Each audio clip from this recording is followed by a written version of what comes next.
From the cradle to the grave, life is tough. From the beginning to the end, the road is rough. But there's something you should always keep in mind. Take comfort in what comfort you can find. Oh, a life without passion I couldn't bear. Glasgow Celtic's my passion, I declare.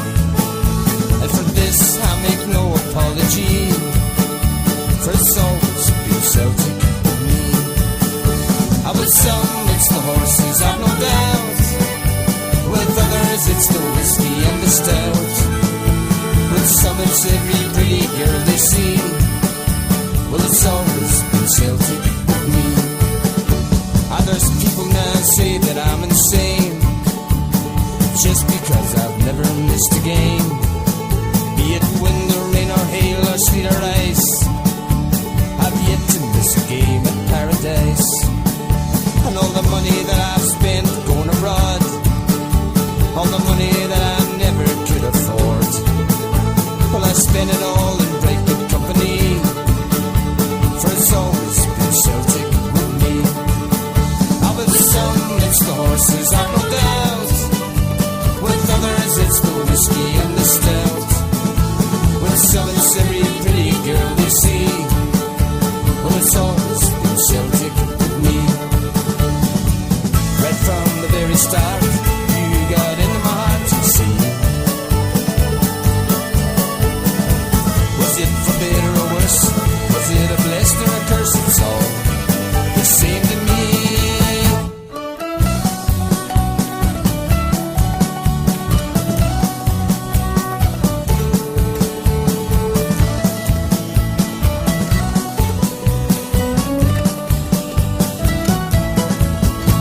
And when I shuffle off this mortal coil, and my body it is planted in the soil, well, don't you play a dirge over me. Give me a Celtic song, a Celtic symphony. And I'll look down each Saturday from above, from heaven on the paradise I love. And at St. Patrick I will sing a verse or three, for there'll still be Glasgow Celtic with me. With some it's the horses, I've no doubt. With others it's the whiskey and the stout. With some it's every pretty girl they see. Well, it's always been Celtic with me. With some it's the horses, I've no doubt. With others it's the whiskey and the stout. With some it's every pretty girl they see. Well, it's always been Celtic with me. With some it's the horses, I've no doubt. With others it's the whiskey and the stout. With some it's every pretty girl they see. Well, it's always... Hello and welcome to HomeBhoys 88. I'm your host for the night, I'm Jason. And this is our Champions edition. We missed last week and I think the week before. So this is a belated Championship edition. The show's falling to bits, man. Welcome. Now we're back together. Well, sorry, Joe's not here, so that's why I'm hosting it. So I'm delighted to be joined on the line on the banks of the Boyne in Drogheda, Ireland, by Mr. Harper, David Harper. Are you there, mate? Man, the sunny island, blue skies, sunshine. Oh, it's amazing, man. Aye, Summer's arrived. It's not too bad the days. Like yesterday with the 4 seasons, I was going to say the 5 seasons there, that'd be awkward. But aye, so aye, it's not too bad here as well. And I'm delighted up in Edinburgh, Old Adina, the green and white writer himself, Mr. Paul Larkin. You there, Paul? Good evening, everyone. Good to have you on, mate. Good to have you on. I was just saying before we come on air, I listened to your Desert Island Tim show with Billy Nowell, and if anybody's not listened to it, I would thoroughly recommend give it a wee download, go on his Spreaker and listen away. It's absolutely excellent, and the boy puts a really good show along there. What's the name of the page exactly? Desert Island Tim's. That's the name of the page to look up. Name of the show, aye, and it comes right up there. Billy Nowell, and he's done quite a few guys, but I've only listened to Paul's, but it was excellent, really, really good. Oh, it is. Really, really good. So, what have we got to discuss tonight? We can discuss yesterday's debacle at Fir Park, although it doesn't matter according to Neil Lennon. But to be fair, I I know where he's coming from, and I think he's maybe people have took it the wrong way, but we can get to that. What else can we discuss? We can discuss about a Twittergate for the Kano Foundation earlier on the day. And there's a bit of another story there. We were due to be joined on the show by representatives for the Kano Foundation, but for one reason or another they're not on, and I'll cover that in a wee bit, and all will be revealed. But not to worry. Later on, we're hopefully going to get a couple of callers calling in that are doing the 125 for 125, the stair run in Celtic Park. And we're going to be joined after 8 o'clock by Mrs. Jeanette Findlay to give us a wee update on the criminalisation bill and some statistics, and quite telling statistics that have been released lately. And it kind of puts a lot of things into perspective, and just what we thought all along. So, very interested to get Jeanette on. She was going to actually give me a call and go over it with me. I says, look, there's nobody talks better than you, Jeanette. Just get yourself on here. So she's going to come on. So I think we should start with yesterday. Fir Park, Celtic, we lost 3-1 to Motherwell. The league's in the bag, but still, if you pull on the green and white jersey, you want to win every game you play in. So I think we should go to Mr. Green and White writer first. Mr. Larkin, tell us your thoughts of yesterday. Well, I mean, first half, pretty comfortable, we looked alright. I mean, I thought Tony Watt was having a good game, Roger had a couple of nice touches in that. But for the minute Ojama put the ball in the net, we just collapsed. And I know I made myself quite vocal on Twitter yesterday about it, and loads of people were about to say, well, it doesn't matter, this is the next thing. But I mean, as far as I'm concerned, there's a certain standard that is required when you pull on that jersey. And there's far too many players that aren't getting up to that standard on a consistent basis. Now, it's easy for people to say, well, if we've got the cup final, we'll look to season. That's all well and fine. They can swan about if they want, no problem. Just don't charge people to get in, and you can do whatever you like. But, it has to kind of, we have to kind of, I think it was the man himself, Joe Steen, that says, Celtic didn't play friendlies, and that's the attitude that we should always have going into these games. And, fair play in Motherwell, they played really well, and they hassled and they harried us, and they were hungrier and us and all that kind of thing. But for the people who are going there to watch Celtic and, watch us go out and get 100%, it's no good enough. And, we didn't want to be... It's all right saying we're resting for the cup final, but we certainly didn't want to be going into a cup final with our malaise around the club with 3 or 4 defeats on our back. Paul, I never seen many players fighting for a cup final place yesterday. No. Do you know what I mean? Boys that are coming in. That's the thing. I mean, probably Tony Watt first half, maybe... he'd done the thing that I've seen him do in the youth games I've seen him in, where he peels off the full back and gets right in, and it's fantastic and all that. But as you say, Harper, I mean, there's guys out there who, some of them probably think they're in the cup final no matter what, and that can't be a good thing. But as you say, there was other guys, the likes of Rogney and that, they just, you wouldn't even be considering them for the cup final. This bugs me. Thomas Rogney getting picked in that team bugs me. The guy is leaving. He's not signing a contract. What is he playing? What is he in the first team for? Surely we've got a young kid that we can fling in there if the game doesn't matter. I mean, it's interesting to me was him and Mulgrew and Kenny Wanyama were all at times in the game trying to combat Higdon. And Higdon, for me, the reason why he scored all these goals this season is because he's became more than just a target man. He was peeling off them, he was going wide, he was dragging them all over the place. And guys like Rogney didn't want to be dragged into full-back areas. They want to be defending the 18-yard line. And as you say, Harper, I mean, I didn't understand it. Like, I mean, there's got to be guys in the young team that could have a shout. The boy, Fraser. I think he's injured now, though. Oh, is it? But there's 2 or 3 there that could have perhaps kind of played. But despite the fact we took 5 first-teamers, I think everybody in that team was an international bar Gary Hooper and, Watt at full level. So there's no real excuse for no being able to compete in the second half.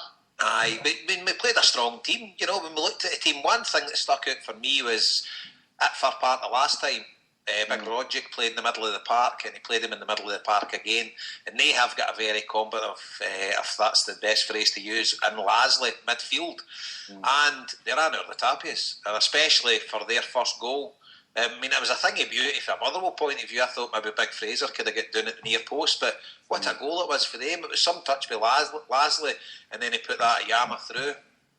And from their point of view, it was a great goal, but their victory was thoroughly deserved. Maybe a bit of questionable penalty. We could have had a penalty. Obviously, the own goal. I don't know what Lustig was thinking about there. It just, I thought Jinky was trying to header it back to the keeper. I don't know what. I think he was just trying to put it by the post, was he not? Aye, and just totally made a mess of it.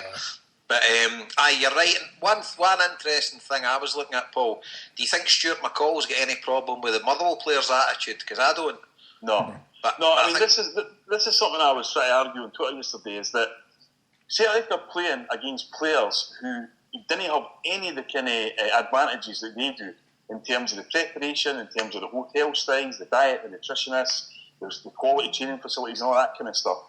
And so these guys in Motherwell especially are exemplifying it in kind of Inverness and Ross County as well this season. They're bypassing that through hunger and appetite and kind of will to win and all that sort of stuff. And it's getting to the point where you're actually looking at it and saying, when we're in a battle in these away games, most of the time we're losing it. And that's unacceptable for any Celtic fan, I would suggest, because when you, as I said before, when you pull on that jersey, I mean, people used to say all the time, when jokes these days, it doesn't shrink fit inferior players. Well, I don't know what I put in the washing, but it's certainly doing that now, because when you pull on that jersey and that huge support's still there, whether it's a meaningless game or no, you've got to give 100%. And in the SPL, I mean, Martin O'Neill was a perfect example of somebody who caught it right away, which was you win the battle first and then the football takes over. And we're just not winning the battles away from him right now. See when you say right now, let's be honest, we've been talking about this since the Champions League started. Because the story was then, well, we're concentrating on the Champions League. Once we get the Champions League out the road, we'll kick on in December. I can clearly remember us all discussing that on this show. We'll kick on in December, January. And it's not happened. There's been spatterings of good performances, like last week, the 4-0s and that. But away from home, I would say yesterday's performance, and this hasn't been overly critical or negative, this is just telling the truth, right? I would say yesterday's performance away from home in the Premier League was the average performance we've had all season. Would you not agree with that? I would. I mean, I think What's propelled the points gap in the SPL has been our home form. Mm-hmm. Home form since January, we've basically battered. Everybody's come to Celtic Park, even Aberdeen, we've won 4-3, 4 goals past them. But as you say, it's happened at St Mirren, it's happened at Fir Park twice, and it's happened at Ross County. And even when you're 2 goals up, it's still happening. And Paul, this isn't it. We should clarify though as well. This isn't us saying that we shouldn't, even though we kind of should because of the players we've got. But other teams can play well, and you can deserve to lose a game. We deserved to lose the game yesterday. But I think us as fans, we don't mind losing a game if we think we've performed to our ability and lost the game, or tried as hard as we can and lost the game. But when fans are turning up and watching TV and seeing performances like that, and what can only comes across as lacklustre effort, that's what's unacceptable about it. Oh, definitely. I mean, as I say, it's kind of like, well, as a player, you should be going into a game saying, right, I'm just not going to lose this game. That should be your attitude right away. Mm-hmm. And the reality is, I mean, you saw, Paddy McCourt gets criticised all the time, right? And I've criticised him myself. But he came on yesterday and he played really well. He went past players, he was looking for runs and all that, and nobody was running for him. Nobody was moving for him. Nobody wanted to go that extra yard to try and get us back into the game. And it was only when Stokes came on that he had that wee bit of attitude to say, well, I'm going to try and do something and go to sell in a few positions and stuff like that. But as you say, we've made the divine right to win the game. But as you said before, Harper, we've seen the heights that we can reach in the Champions League, and that's what makes it even more frustrating when you know what they're capable of and they're just not producing it. Aye. I think you're right, Paul, as well with Stokes. When Stokes came on, he took the bit between his teeth and sort of went for it. Hooper done. I know he scored, but he didn't do much apart from that. I mean, he's in his holidays now, as far as I'm concerned. But it's just, I don't know. Like Kyle, he's meant to be central midfielder, and he's up the left wing. He's sliding in the 6-yard box, and that's all right if you're then controlled and you're back where you're meant to be. But he isn't where he's meant to be half the time, and that's how Motherwell were getting so much possession. But just frustrating. And to play devil's advocate as well, I can see where Lennon's coming for at the end of the game, saying the game doesn't matter because in the wider sense of the thing, it doesn't matter because we've already won the league. But you don't come out and say stuff like that. Guys have paid good money, 25 quid to get in there. Guys have got buses booked to go up to Ross County next week. You know, going up to Dingwall on a Sunday afternoon.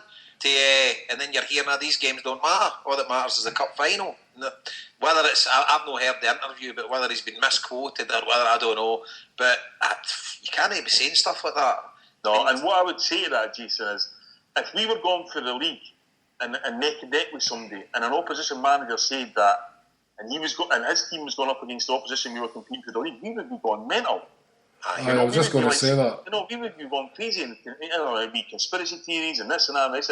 And Derek Adams at Ross County must be thinking, listen, boys, we've got a guaranteed 3 points next week. You know what I mean? When this is the thing, would you put any money on Celtic winning that game next week? No, I wouldn't be confident. I mean, that's the thing. Ross bloody County, we're playing next week, and none of us are confident they're going to win. Mm-hmm. And then we've got a Scottish Cup final coming up. I mean, if you lost the momentum and you're in you're in a holiday mode, and then you try and pick that momentum back up, you should be full steam ahead to the end of the season. And the Hibs team that we're going up against, right? If they were playing against Dundee United in the cup final, they'd be like, you know, on tenterhooks and kind of like nervous and that kind of thing. They've got absolutely nothing to lose against us, and they'll just come out and play their normal game. They'll be fearless and all that, and that's what we have to guard against. Whereas what I want us to do in that cup final is exactly what Falkirk did and what Hurst did to them at Hampden, was to go out and annihilate them for the first whistle. But as you say, you can't just turn that on and off like that. See another thing as well, right? And I don't know how much this plays into the sort of mindset and the psychology of things, but the Celtic had the Player of the Year dance last night, right? So when you're a player and you're looking, you know you're going to that, it kind of puts you in the mode that the season is over. We're going for a Player of the Year dance. It's like the end of the season thing. I just don't know if that should be happening when there's games still going on. Like, do you know what I mean by that? I'm not saying they had their, I'm going out to a party tonight, I'm just going to take it easy. I just mean that it sort of puts you in that mindset. And that's everything coming to a close, and maybe puts you in that kind of mood that the season is over. We know the league is over, but you can't play like that. You can't have that mindset. You've got to, especially the guys coming in. That's what the most disappointing thing is. These guys are supposed to be busting a gut to play the cup final, and nobody done it. I was talking to a boy at my work today. Right, there's only a couple of Celtic fans in there, so I didn't get a chance to speak to many people about the game and that. But I only really took one positive for the game. And really, that was, I thought Roderick, even though he wasn't great, I still seen flashes of his ability in there, and I think he's going to be a really good player for us in the future. He definitely needs games and that. And as you said, he would have found it hard with Kyle chasing all over the pitch. Like, do you know what I mean? He was sort of left it. Roderick, it's funny you say that, because the game I watched after it was the Arsenal Man United game, and Roderick reminds me of a young Michael Carrick in the role that he plays, where he's effectively that kind of role between the defence and midfield. And Carrick is not a spectacular player or that kind of, but he finds his man and he tackles and all that kind of stuff, and he ends up getting a Player of the Year nomination for it. And people say, "Oh, Jesus Christ!" And that's the kind of role that I see Roderick playing. As you see, it's, you know, he's pretty anonymous in the second half, stuff like that, but there's enough there for what we've seen in Roderick to think, there's definitely something there, you know, and we just need to coach it properly, and we could have a real player on our hands, you know. I know, I think he looks the part as well, but getting a couple of games here and there is probably not going to do him much good, but you can understand where, because for all Neil comes out and says, it's not good enough, does he ever drop any his trusted players? No, that's the thing, that's what drives us mad. I know. You know, it always comes out and says, "Nah, they're not doing it," and the usual suspects are all playing the following week. Stokes gets put on the bench every second game. Do you know what I mean? And Hooper is, and I know Hooper scored 28 goals, but he's not been the shadow of the player the second half of the season that we know he is. Yeah. Do you know what I mean? Samaras has been on his holidays for a few weeks. Samaras got Player of the Year, didn't he? He played well in a few. I think that was the fans' vote that gave him the Player of the Year, right? Right. Jesus, I'm out of touch with the fans, I tell you. In Europe, he was brilliant. You know, his first name in my team sheet, but domestically, no so good. Just without going off on a tangent, just quick then, who would you have voted for each of you? For me, it would have been Chris Commons. Chris Commons for me too. Commons, 19 goal. 19 goals and 14 assists, and the position he plays and the lack of games he's in the season, I think it's phenomenal. I think so as well. I think Fraser Foster would have been a close second for me, like just for the European performances, like, you know what I mean? But it's got to be Chris Commons over the course of the season, really. Yeah. So while we're on the subject of Player of the Year, what do you think Neil Lennon's comments about the voting for the Players' Player of the Year? What do you think of that, Paul? Well, I actually think, right, that Neil Lennon was trying to do something that was not to do with Player of the Years, but it just never came across rightly, which was, I think he was trying to create a bit of a siege mentality, because it must be hard to keep them on the boil and all that till the cup final, that kind of thing. And I was kind of thinking that he was trying to put out there to say, right, you know, this is what they think he is, so you need to go out and show them and blah, blah, blah. But for me, when you do that, it's in the post-match cup final interview after you've won. And then you say, oh, look, there's thanks just for everybody who didn't bother voting for us in the Player of the Year and that. I mean, I didn't understand for the life of me why they need the credit to their fellow professionals or whatever. You know Sorry, what I mean? can you just fill me in on what was said? I missed this. Well, they were basically, Mulgrew and Lennon and people that were complaining that there was no Celtic players in the nominations for the Players' Player of the Year. All right. And they kind of went nuts about it, basically. Aye, and Higdon, obviously, when he scored his penalty, he's one of the 4 nominations. Harper, he sort of dusted down his, and he was right enough to do it. You know what I mean? If you get it out, you expect it back. What was that meant? What does that meant to mean? No, I didn't get that. I don't know, chipping the shoulder or something like that. I don't know. He was just like as if to say, I'm nominated. And the thing is, as well, it's other players that voted them. So I can understand cracking up if it was a wee committee sitting in the Hampden, but it's other players, the other teams, and a lot of them will be Celtic supporters. But at the end of the day, who cares, John Rankin was on the radio on Saturday, and he's the kind of chairman of the PFA in Scotland now, and he said he voted for Chris Commons on the basis of the games that he's played against Chris Commons for Dundee United. Chris Commons has destroyed them, so he said that's the guy I picked. As simple as that. I mean, look. We're sitting here saying who's out there and that kind of. Can anybody honestly make a strong case for somebody to be in that? I mean, perhaps with the exception of Andrew Shinnie, who I'm not sure how he managed to get in. Guys like Hinkler and Griffiths, outstanding this season. I expect Griffiths is the one guy that can see straight away. I'd have picked him, you know. But I can understand maybe because we're great for rewarding mediocrity, and these are players that are probably going to win. They're going to win maybe nothing. Maybe Griffiths will, you know. They're not going to win anything, but at the end of the day, I suppose it's how players play against them. And Celtic have had maybe 5, 6, 7 players that's a muchness. So obviously they would have split the vote. But at the end of the day, it's fellow players that are voting them. So you just need, I mean, there isn't a conspiracy there, you know. It's just it's other guys that are voting. So you just need to, as Big Mogga would say, take it in the chin. So while we're on the subject of Player of the Years, there was a bit of kerfuffle on Twitter earlier this morning when the Kano Foundation tweeted. I can't read it off. I've not got it up there now, but they tweeted to the extent that they were hacked off with.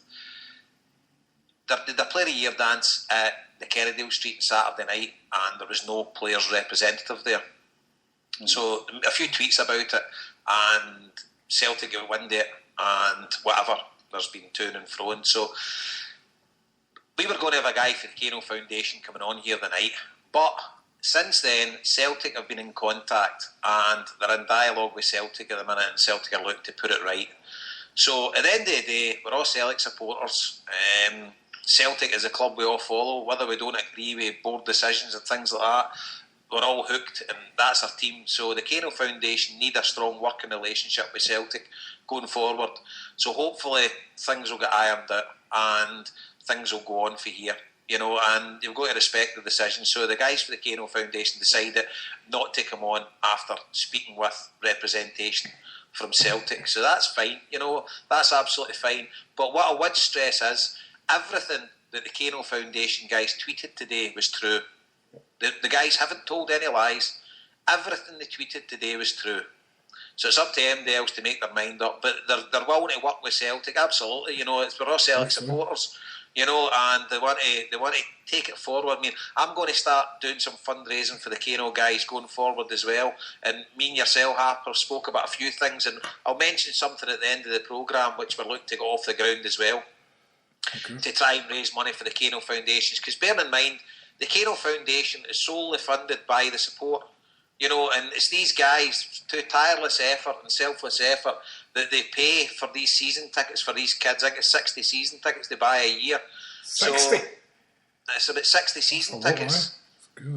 Aye, it's about 60 season tickets. They take kids from all over, anywhere, and anybody that wants to apply to bring a set of kids, I mean, they'll get kids over from Ireland and stuff like that as well. I think it's 60. I think it's maybe 50 kids and 10 adult tickets or something like that. But I think it's 60 tickets in the whole, and it costs a lot of money. But obviously, with the reduction in the season ticket prices and the kids one staying at 50, that'll help the Kano Foundation going forward. But I think per season, I think you're looking about $6,000 for season tickets that the guys need to find through fundraising. So at the end of the day, although they need a strong working relationship with Celtic, this is funded solely by the Kano Foundation and donations by supporters. And just on that, Jason, as well, it's not just the season tickets; it's travel. It's the kids all get a lucky bag with a scarf. They need to buy a programme. The Kano Foundation buy the programme as well. And I think sometimes, as just as human beings, sometimes as human beings, it sounds a bit dramatic, but Celtic fans, that sometimes we donate to a charity.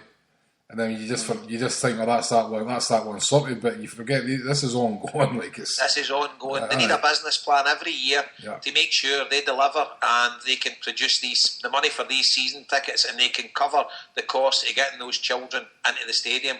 So if MD wants to help this amazing foundation, any Celtic supporter, go right on to the Kano Foundation website or contact us, or contact them on Twitter, or I might as well talk about it just now. We had a few ideas banded about, and one of the ideas that came up was for it's a grand old team to see, and grand meaning 1,000. So what we looked at is if we could get 1,000 Celtic supporters to donate £1 per month, just set up a standing order and donate £1 per month to the Kano Foundation. That covers the cost of the full season for those season tickets. I mean, I think we could do that, and I think between the HomeBhoys and between the Hail Media Network, we could get 1,000 Celtic fans that would sign up for that. And by signing up for that, then you're part of the Kano Foundation. You are sponsoring a child to go to Celtic Park every week. And these children, and what we need to do as well is we need to get it out there that more people know about this foundation and know that they can request the tickets. See, like schools, they can put a request in if they want to bring their kids here. And I think the Kano Foundation are unique to any supporters group in Britain. I don't think there's another supporters group in the UK does this. And Jason, you mentioned something to me before that there's a lot of people out there who didn't really understand what the Kano Foundation is about, because it did start off obviously with the guy in Australia who I'm not sure exactly what was it, this kind of stroke or something anyway, but they had to raise money to redevelop his house so he could go home, and I think he's like in a permanent wheelchair and stuff like that. And they raised a lot of money to help his family, but then out of that was born the Kano Foundation for the kids. And I think there's maybe a few people just still think that it was about this guy in Australia, and it's not that at all now. No, and that's what they were even thinking about, maybe rebranding it, keeping the word Kano, but keeping it like the Kano Kids or the Kano Children's Foundation or whatever, because all it is about is bringing kids to Celtic Park. You know, and it's there for text already for Big Des, count me and my dad in, you know, about the pound, you know, and this is what we need to get out there. Well, one of you's talking now, and I'll look through my text. I thought you were going to say they were wanting a ticket. Anybody can apply. I think the comparison that I can make, I was listening to the Mets Boys show about 6 weeks ago, because I love hearing grown men cry on air. But Nicky was saying that he was at spring training, and as a season ticket holder, he phoned the Mets up and asked, you know, is there any benefits? And he basically got to meet all the players as he came onto a game and stuff. And I mean, that to me is just, I know that American sports organisations are fantastic for that kind of thing. I mean, the very fact that they're buying 60 season tickets alone should have Celtic, you know, basically kissing their arse, as far as I'm concerned. Aye, and I would agree. And the point of these things, you say, right, it's a player of your dance, people want to go and have fun with it. But at the end of the day, it's a fundraiser to try and, you know, keep season ticket holding going. And that has helped immensely. If one guy comes along and says, you know, I'm going to sit here for 4 or 5 hours, just eat my life and help with that kind of fundraising, because, you know, I've been in these circumstances myself. I was at a dance once when Landry and Glenmore turned up for 10 minutes and then left. Tom Boyd was there. Tom Boyd the whole night, and Tom Boyd in his speech that night actually mentioned the fact that it was a disgrace landing in Glenwell. I'd only been there for 10 minutes. And you just hope that far less the kind of disconnect between the fans and the club, that the players actually understand what this actually means. That if you want to say Celtic are more than a football club, here's a big reason why Celtic are more than a football club. Because people off the streets have got off their own back the amount of money to get 60 season tickets every season, and as you say, it's a constant fundraising thing. And at the end of the day, that's it. And I also think the direct debit thing's an absolutely fantastic idea. Well, see, I've got the details here, right? So see if anybody wants to actually set up a standing order. If anybody's got telephone banking or internet banking, just go onto your internet bank or go into your branch or whatever and write down these digits. So the sort code is 301301 and the account number is 00989961. So I'll repeat that. The sort code is 301301 and the account number is 00989961, and you would just do a standing order, do £1 to leave your account in the last Friday of the month or whatever, and then set it up to run for 12 months, and that's you done. Jason, listen, that for a lot of people listening on the podcast, where they're going to listen the next few days and that, right, and they're maybe going about walking their dog or something, right, and they might forget that, right.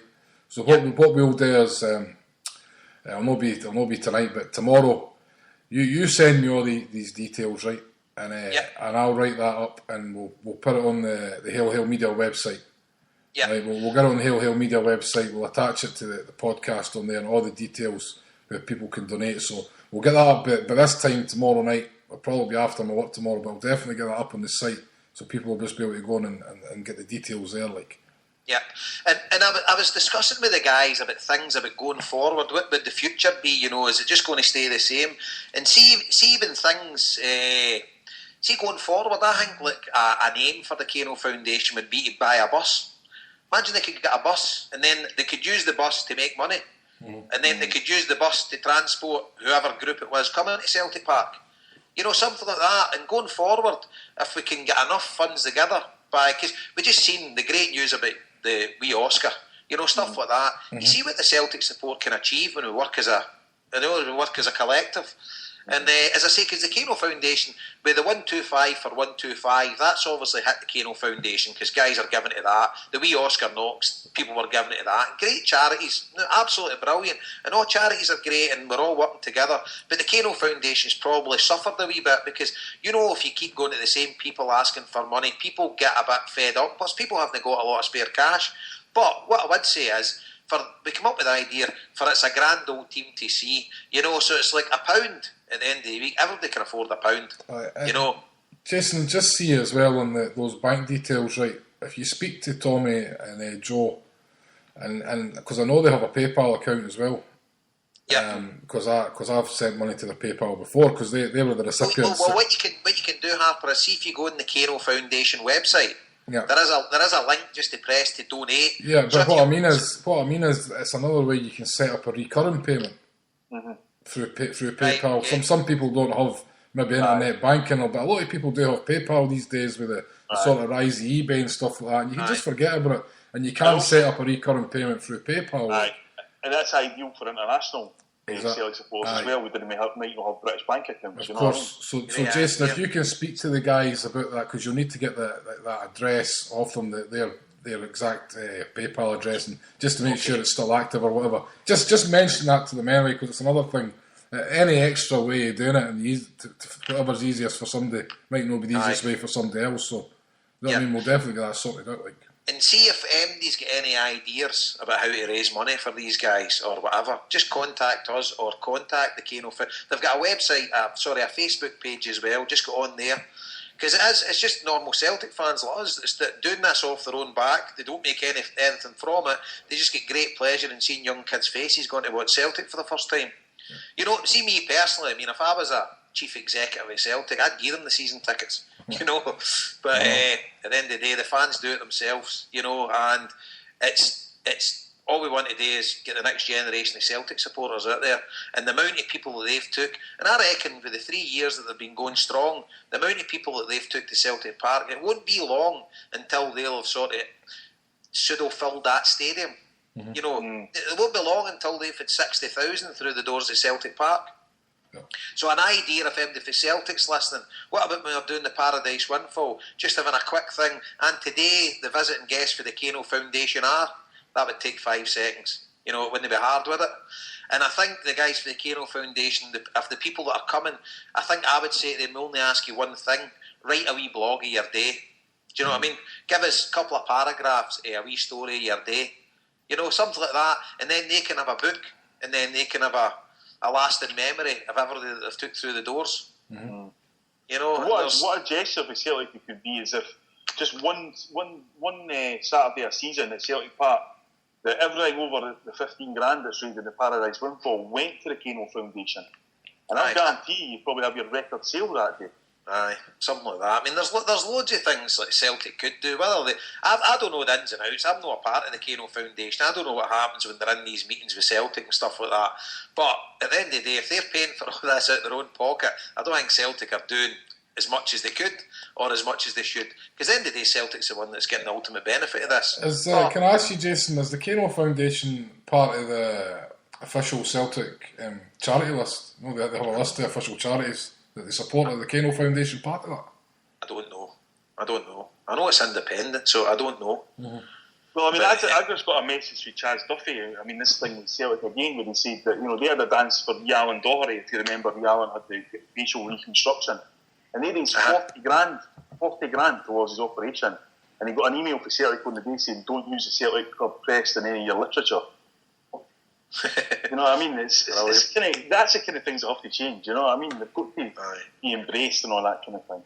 Yeah, and one thing I'd like to ask, see if anybody's on here for any Celtic Supporters Association, or, I mean, what's the protocol with the Player of the Year dances nowadays? Is it normal procedure that you only got half an hour? A player just pops in for half an hour?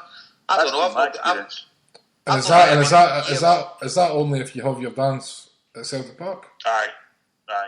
So I mean, I take it the days are long gone. Peter Grant showing up until Tillicooty, spending the night and getting up the stage and drinking, singing the Broad Black Brimmer. I mean, the days are long gone, aren't they?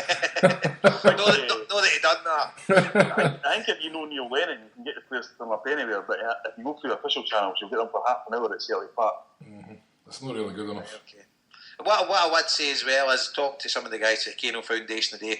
They deal with Celtic's PR department, and I think maybe Ian Jamieson's maybe a bit too busy to speak to them a lot of the time. So they did have a girl who was dealing with them lately, and they say she couldn't be more than helpful. Mm-hmm. So for the relationship they've got with the PR department, the girl who was working with them, I think she's been working with them for a few months now, they couldn't say anything bad about this last week. She was brilliant, and she actually done more than I think the previous people that had been dealing with them the past 3 years had done. And as we say, she got them a signed strip and stuff like that. Aye, and as we say, we're not sitting here trying to knock Celtic, because we know that they are going to try and sort this out with the Kano Foundation. Aye, that's the reason why the guys didn't want to come on and badmouth Celtic. At the end of the day, we're all Celtic supporters, you know, and you want Celtic to play a part in sort of driving this forward and what they should be doing, because at the end of the day, we're all Celtic supporters. We don't want to harm Celtic, you know, we just want to all get together and go to the games. But when you see a charity that's an amazing cause, and the work that these guys put in, and they're struggling for money, you know, you say to yourself, well, Celtic's got massive support, we can all pull together. So I think in the Hail Media Network, we need to play our wee bit as well. We've got a couple of good ideas that we'll hopefully pull off in the summer as well. So. Yep, to try and raise some good funds, absolutely. So, sorry for the guys for the Kano Foundation weren't they on, but they thought it was for the best, and I kind of agree with them. If Celtic's working along with them, then why come on here and, I don't know, air your dirty linen? How much do you think I would get? I'm going to be playing at Celtic Park in 2 weeks. How much do you think we'd get if we auctioned off my football bits? I don't know. They'll be pretty clean, so. Aye. Right, okay. And just to say as well, when because the night show we're going to get the Kano Foundation on, we did put the offer out to Ian Jamieson as well, but he politely declined. Mm-hmm. So there you go. So Paul, this is the first you've been on for your Bampot book launch. We've not spoke to you since then. So do you want to give the guys a wee rundown of what happened? Aye, I mean, it was good. It was probably the one I enjoyed the mace out of Orion. Because we weren't there. Because Jason wasn't there, and that's great. No, it was really good. I mean, there was a great vibe, you know. I mean, we were kind of 5 minutes away from winning on league that day, and then of course there were a bit of people were just kind of like, right, let's just go for it anyway. We had the parrot up doing your job basically, and gave us a Gettysburg address when he was up there, but and then he got off the stage and forgot to announce me. Come on, so I had to run back up, which was funny. But that was good, man. I'd done a kind of wee speech, which was getting heckled quite a bit. The two bandpots for Wishaw, needless to say. And no, it was fine. And I'd done a reading for the book, and that was the kind of thing I was worried about the mace, because I'd never done that in public. And I actually realised that probably drinking makes you concentrate more on that kind of stuff than being sober. So that was really good, and it got the right reaction that I was looking for. And then, of course, we had the Quadrophenians come on, who just literally blew the roof off the place. I think everybody was absolutely blown away by their set. And I think the guys got a lot of great feedback for that, which was fantastic. And then we had a wee fight at the end as well, which was quite funny. Somebody, I was sitting talking to somebody, and they said, "You had a fight at a book once?" No. He said, "You were, look over there then." And some guy was filming the band, and for some reason, some other guy thought he was filming him, and in this kind of area, everybody getting filmed these days and stuff, kind of took up exception to it, had a swing at him, missed him. But before anything could kick off, Liam the Power was in there, steaming in, sorting out, just putting his weight behind the whole situation. So no, it was fantastic. It was a really, really good night, and credit to all people who turned up. And probably the first book launch I've had where people came up and kind of asked questions about the book, and, in terms of bits about it, because it's a novel now and stuff like that. And that was really good, because you always write certain things that you hope people kind of cling on to, and so you go, well, wait a minute, what about this, what about that? And I was quite a lot of that, so I was really happy with that. And my whole table was surrounded by lovely ladies all night, so it was a win-win for me. Well, there you go. Happy days. I don't know if I'm maybe about halfway through it now. It's really good. I'm enjoying it. It's a bit different. Funny names you used. What's it we get the main character's name? Sidney Dempsey. Sidney. All the names and all the situations are kind of there for a reason. Like, there's nothing just popped out there and say, we'll just call them that. They're all for different kind of reasons and stuff. And what I sort of tried to get across in the book, because that, like, guys our age look at the 90s as like just this dark cloud over us for years and stuff like that. But when I actually started to think about that whole era, there were loads of wee small victories in that, the blow away the blues party, to the guys hiring the plane and putting Hail Hail the Celtic here over Ibrox and things like that. We never just run away and hide and kind of with that, the Mankey mob in the 80s, it was, you couldn't get a game of golf on a Saturday because and stuff like that. So I just wanted to get that across, but it was as you say, it's different. So you're kind of like, well, maybe people will just be like, oh, stuff this, if it's not about Celtic or whatever, again, I'm not interested. But it's done really well, and I really, really enjoyed. I really, really enjoyed the whole night, to be honest. Because I was really relaxed about it, and it was good. Excellent stuff, mate. Excellent. Do you think you've maybe in the future then there'll be novels that have got nothing to do with Celtic? Do you think you'll maybe break into just the Mets, the mainstream? Well, I don't know. Actually, I mean, it's hard because the first rule of any writer's book is to write what you know, and what I know is Celtic and the fans. So that's kind of me, but I think there's a fine line by trying to reach out and do something like that, and then just being like, oh, pretentious dick that wants to be everybody's views on different things and that. As Harper touched on there, I'm actually writing a sort of shorter version of a Kindle book about the Mets, which I thought would just be a kind of reach for me. Basically, it's something for the Food Bank of New York, and their kind of logo was kind of white and orange with a tinted blue in it, and I thought, well, right, that's perfect. I'll be the Mets. So I sort of thought, that everybody who kind of knows me will think that, if he writes a book about the Mets, he's going to be slagging the Mets completely, which is not the case at all. What I tried to do was use people. I mean, I've listened to lots of the Met Boy shows. I was asking Harper about stuff, about the night that Santana done the no-hitter. I was writing this Inside the Mind of Frankie Fraser to get what Met fans think about certain situations and stuff. And I thought, right, I'll try it, because it's got to be a really cheap thing and all that. But I'll try to do that so that people can see that, I can try and reach it, and I don't have to always be from a kind of Celtic perspective. But, the other things I'll be doing is I'll go to be a sequel to the book that was just out there. That'll be next year. And there'll be a new Bandpop book out in November, which was going to be all fun and jolly and happy and inspirational, hopefully. But then when Lord Nimmo's decision came, it kind of took a different trajectory. And so that's what I'm working on right now. Okay. Do you know what a thing I've thought about? See, like if Irvin Welsh hadn't done what he'd done, you could do that because see, you've actually lived that he didn't. I think he's went to uni or something like that, and he's met guys who lived in Muirhouse, but you actually came from there. Aye, I mean, I look at Irvin Welsh's story. A lot of people didn't realise his story came to the fact that he was a housing officer in Edinburgh. Right, is that what it is? He was hearing a lot of the really, really horrific stuff that was going on behind closed doors for something like that. And don't get me wrong, I mean, the guy's a genius at what he does. Aye. He's done really brilliant. Great books. What I've sort of tried to do is I've moved on a wee bit is listen to the people that are around me and, on these shows, the people I talk to, the book launches and that, and try and sort of be guided by that, because even within the Celtic support, it's a huge family and it's a broad church, but it's completely different everywhere you go. And I'm never going to be the kind of guy that writes, a complete history of the club or goes write somebody's, wanky autobiography that says nothing kind of thing. And that what I'm trying to do is reach out to the people that are like me, who are all kind of working class guys who grew up with Celtic and all that kind of thing, and say, here's maybe a different perspective, because most of them, come from Glasgow and surrounding areas and stuff like that, and say, well, what you were suffering in the 90s, we were suffering just as much and stuff like that. But also just, trying to have a laugh and trying to be real, Chaz Duffy always say you keep it real all the time, and that's Hangman. And it's just like with the Mets book as well, it's like if you talk to somebody like Frankie Fraser at length, you can't do anything but keep it real. You know what I mean?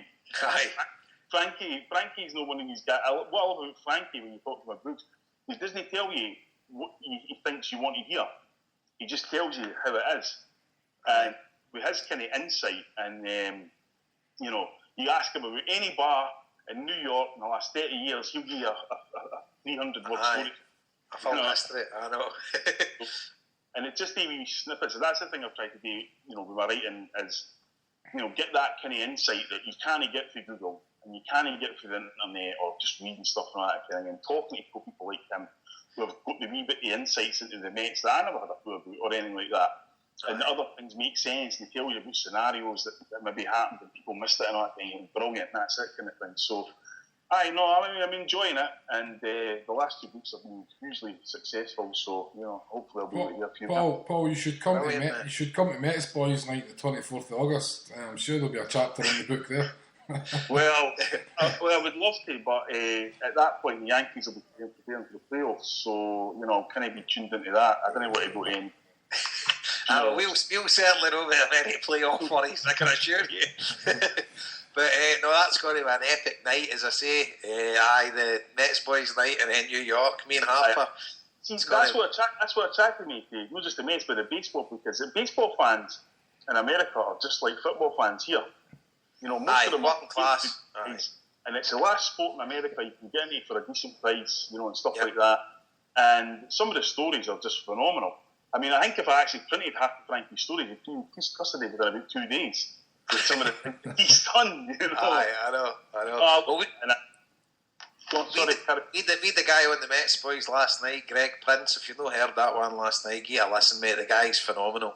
He's wrote a couple of books on the Mets, but his experiences and he's got a lot of photographic memory of games, and his full life is dedicated during times when the Mets have been playing. Great listen. You could have listened to the guy all night. He's such a nice guy as well. So the thing I've realised about the Mets is the Mets have a kind of silly tendency to shoot themselves in the foot quite a lot, as an organisation.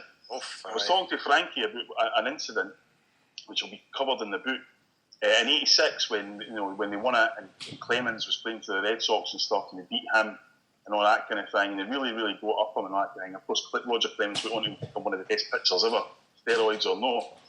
And so it comes to 2000 when it's Mets Yankees, and Clemens is pitching for the Yankees at Shea Stadium, and what do the Mets do? They bring out the '86 team to throw the first ceremonial pitch.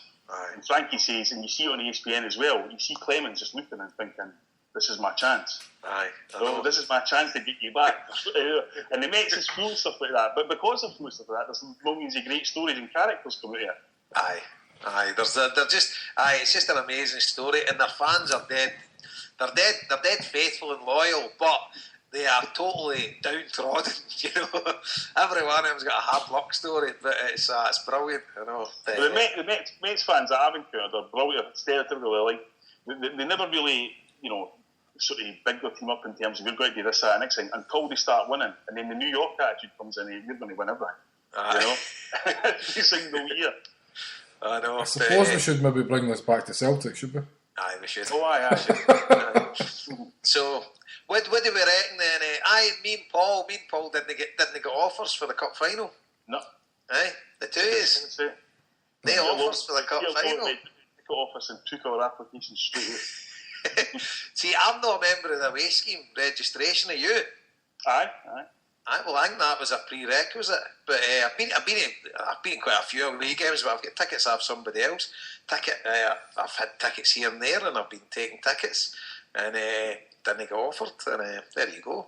So I'll need to pull in several favours that I'm owed. Well, Celtic. I'm sure I'll be there. Will Celtic likely get tickets back for Hibs?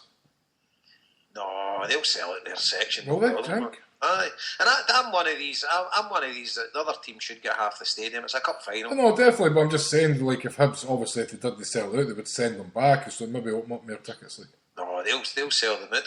Celtic will get tickets sent back for people that don't take them up. Some people will get offers and they'll not take them, so they'll get tickets back then. So, Mr. Law, if you're listening, just give him the nod and I'll give him a season ticket number. Jason, what's happening with our guests? What's that? What's happening with our guests? I know, we're meant to call in. We're waiting for the three folk calling in. Better get the thing out. By the way, if anybody else wants to call in, we never say, like... Exactly. And saying that, the young team's playing there now, because a lot of people will be away to that. They can beat 2 at half time now. Firhill playing the Exco. Right, here's a caller now. I know he's hung up. Who is it? Oh, here's KieranPatrick.com. Kieran. Kieran, you there? Hello. Hello, Kieran. Kieran. Oh, it's Seamus. Seamus, you there, Seamus? How you doing? How you doing? You hear me, Jason? I can, mate. So you're doing the 125 for 125? Yeah, we're running up all the steps inside Parkhead. 80s. Right, so 9,000 steps. 8,000 steps, Jason. Thank God, no 9,000. Tell us a wee bit how you got into that, mate. So, it was just a bit of... I was thinking about it for years and then couldn't get anybody daft enough to do it with us, but we got another 7 guys to do it, so then 125 came along and we decided to go for it, so we've been training for it since January, so it's going alright. What's going on here? Right, that's Tom Donnelly. Alright. So Seamus, you've right, so what kind of training have you been doing for it? Running up and doing steps.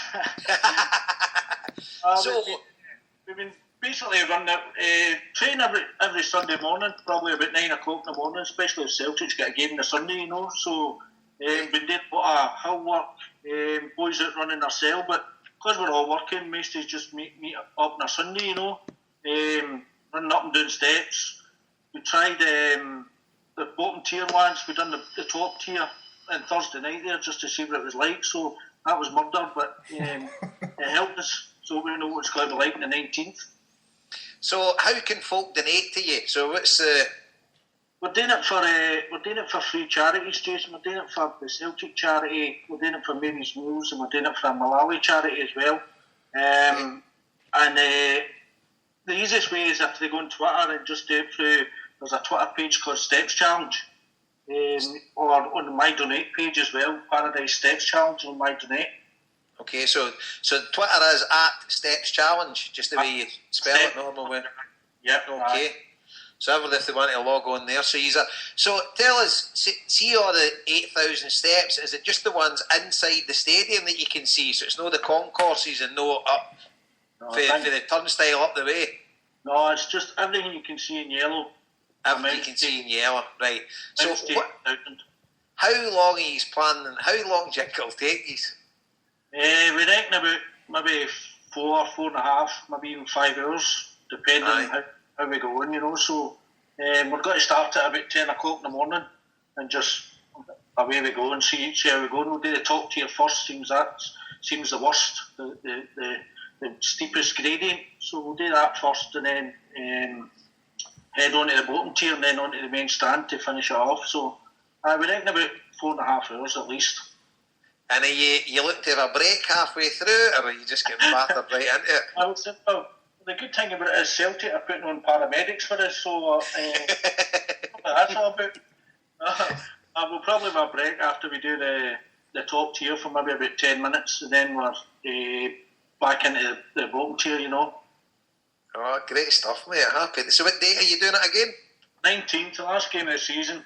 Celtic are obviously at Tannadice that day, but we'll be doing that. It's starting about 10 o'clock, so we'll see. You missed the game?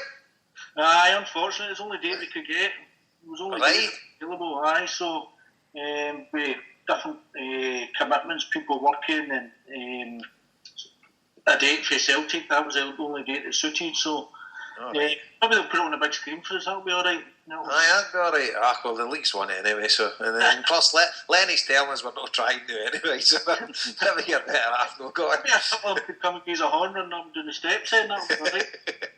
Get sorted for pre-season. And are you quite a fit guy yourself?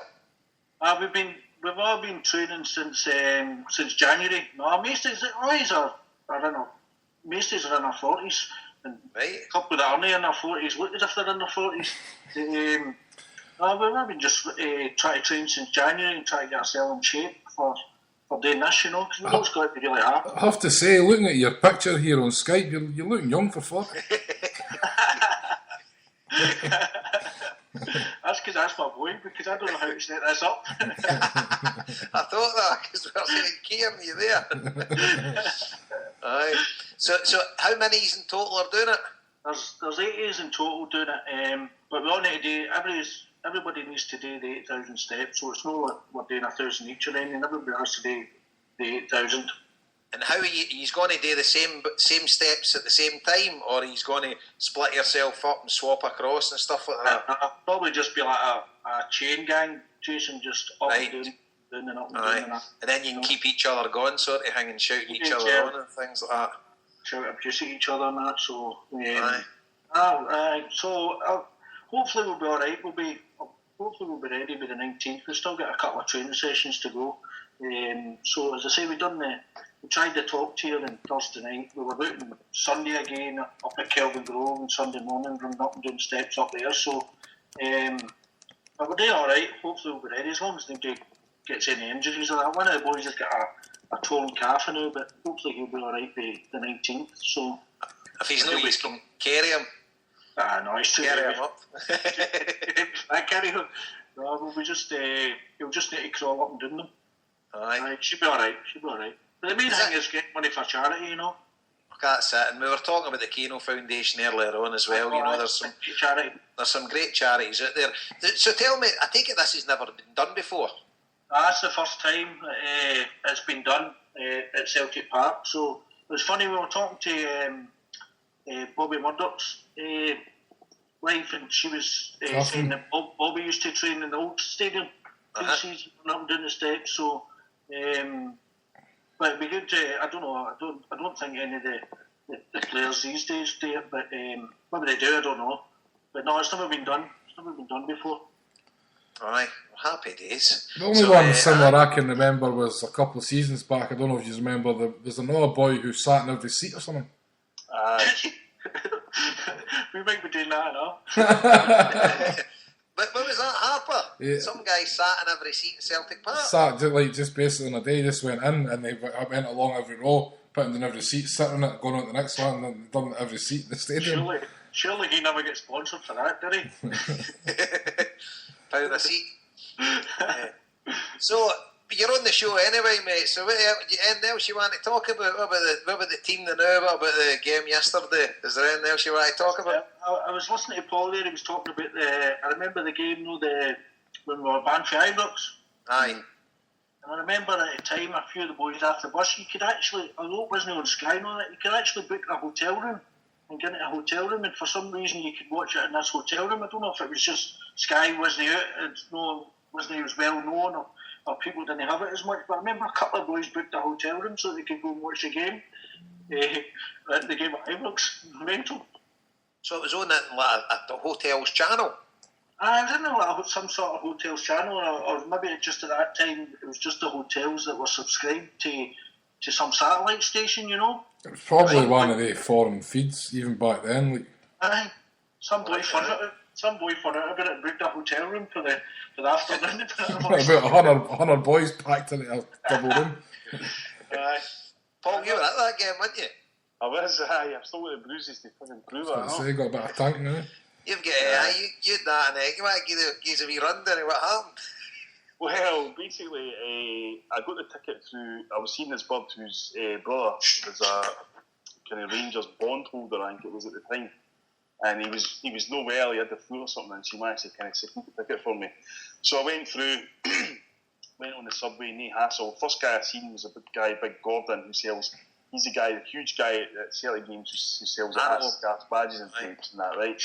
And so I walked through the subway at Ibrox, past the stadium bar, and he saw me, and he kind of looked at me, and I thought, fuck, he's got to say something here. And eventually I got close to him, and he was kind of like, the fuck are you doing here? And I was like, shut the fuck up, you know what I mean? So he was like, listen, do you want to have a Rangers scarf or something? Because you'll stand out like a sore thumb against these pricks. And I was like, no. So walked round to where the kind of football pitch is at the main stand, because that's where my tickets were, and bumped into three guys from Edinburgh that I knew. So I was kind of like, oh, for Christ's sake. So I was kind of, they were sort of like, what are you kind of thing? And I was trying to get them off the subject to the actual game. I remember Gorham had a fitness test, he failed it, and Colin Scott was in goals, and I was talking to him about this, that, next thing. But eventually I was like, man, I need to go in, and I just went in, walked in the game, took my seat, and I heard the guy behind me saying, that's the guy I was talking about. I thought, can't even me. And then what then happened was an immense boon went round the ground, and I thought it was a Celtic team coming out, but it was actually that plane I was just talking about, the Hail Celts out here. Right. And I tell you, it was like a Duracell bunny, man. What an energy source that was to see that. It made your heart was pumping out your chest. The split second after that, the Rangers team came out, and all of a sudden, like punches just rained down on me as everybody stood up. So, but they were clever. Like they weren't just set around me; they were making sure they were there when nobody could see. So this happened because Rangers were all over us in the first 25 minutes. And I actually subsequently found out that Simon Donnelly's father and grandfather were there as well. And they got a wee bit of the same stuff as well when people sussed out who they were. But, so they were all over us, and every time they stood up, it was punch, kick, and I was wearing a shirt that had maybe 3 buttons at the front of it, and they got ripped off and stuff like that. But if anybody's here or listening's ever been unfortunate enough to have a doing, a real kind of doing, then after a while, you just get immune to it. You know, there's nothing really can happen to you. So at that point, I was kind of like, oh, stuff this. And then when we get the free kick, the boy behind me says, you know, he says something along the lines of, I bet you this big Polish bastard scores here. And he was talking about Dovcek. And of course, Jai sees me up with the Predator boots, put it right in the top corner, eh? So I just looked at him, I bet it fucking doesn't he? And fucking that was it. It just fucking mental. So the Polish knew something was going on. So what's going on here? And I was like, nothing. Because at that time, I was kind of like, you know, young and daft and like nobody back down. And he's like, well, something's going on here, so you need to watch yourselves, eh? And they got into me again, and then the next thing, Post dragged me out, and he's like, right, you're getting hoid out. And I said, well, I'm getting hoid out for this. I've not done anything wrong. It's like, I've done something wrong or whatever. And hoid me straight out on the Edmundston Drive. So at that point, if you remember, Celtic and Rangers were playing in a reserve game that day at Celtic Park, so I was kind of thinking, well, what should I do? But that was kicked off an hour before we had. So I was like, what am I going to do? So I said, oh, I know there was a taxi rank at the subway because I'd walked past it next to where the stadium bar was. So I started to walk. Next thing I realised that the 2 boys that had been giving me the doing were basically thrown out as well. And then another one of them as well. I was like, oh. So they started running after me. So I'm sprinting down the road because I was a lot fitter then. And then by this time I was kind of like, I was in agony basically, you know, going down this road. So I calculated 2 boys were young, 1 boy was a big massive old guy, About 100 yards in front of me, there was a scaffolding pole, and I just thought, fuck this, I'm just going to pick this up and smack the first one that comes near me. As I turned round, the fat boy had outpaced the fucking young boys. He was clearly on the old McBigot fuel, sprinting after me. So I thought, oh, fuck this, I dropped the tube and just waited in the corner, got to the taxi, jumped in, and the taxi driver saw the guy chasing the taxi, and he's kind of looking, but of course it's Gillespie, and he's just, oh, fuck this, and he pulls away. As he pulled away, a minute passes that, and he just turns around at me and he goes, aye, scary Canadian bastards have scored the Ibrox. I says, I know, mate. That's why I just got chucked out. 2 seconds later, he's like, here, I've just saved your life. And he took me over to London Road, the Celtic pub, and I had a brandy there. I wouldn't try it at home, kids. That would be my motto. So, brilliant story. So, Seamus, we've just been joined by a good pal of yours, Jeanette Findlay. Yes, how you doing, Jeanette? Not too bad, Seamus, and yourself? Not bad. So Seamus was giving us the rundown. He's run up and down the steps, and sounds great. So you don't got a date with him, Jeanette? No, what? There was some suggestion that the Celtic chorus would be singing them on, and I think they are going to do it, but I don't think I'll be there that day, because I believe we're playing away that day, and we won't be. I'll be on my way somewhere else. In Paradise singing other songs. So Jeanette, sorry mate, so Jeanette, you were joining us tonight. I was talking to you earlier on, so you've got some facts and figures based on the recent revelations, obviously, about the criminalisation bill. Yeah. So take it away, the floor's yours. Yeah, I just thought people might be interested to know, because as you know, we were through in Parliament last year, I'm losing the plot here.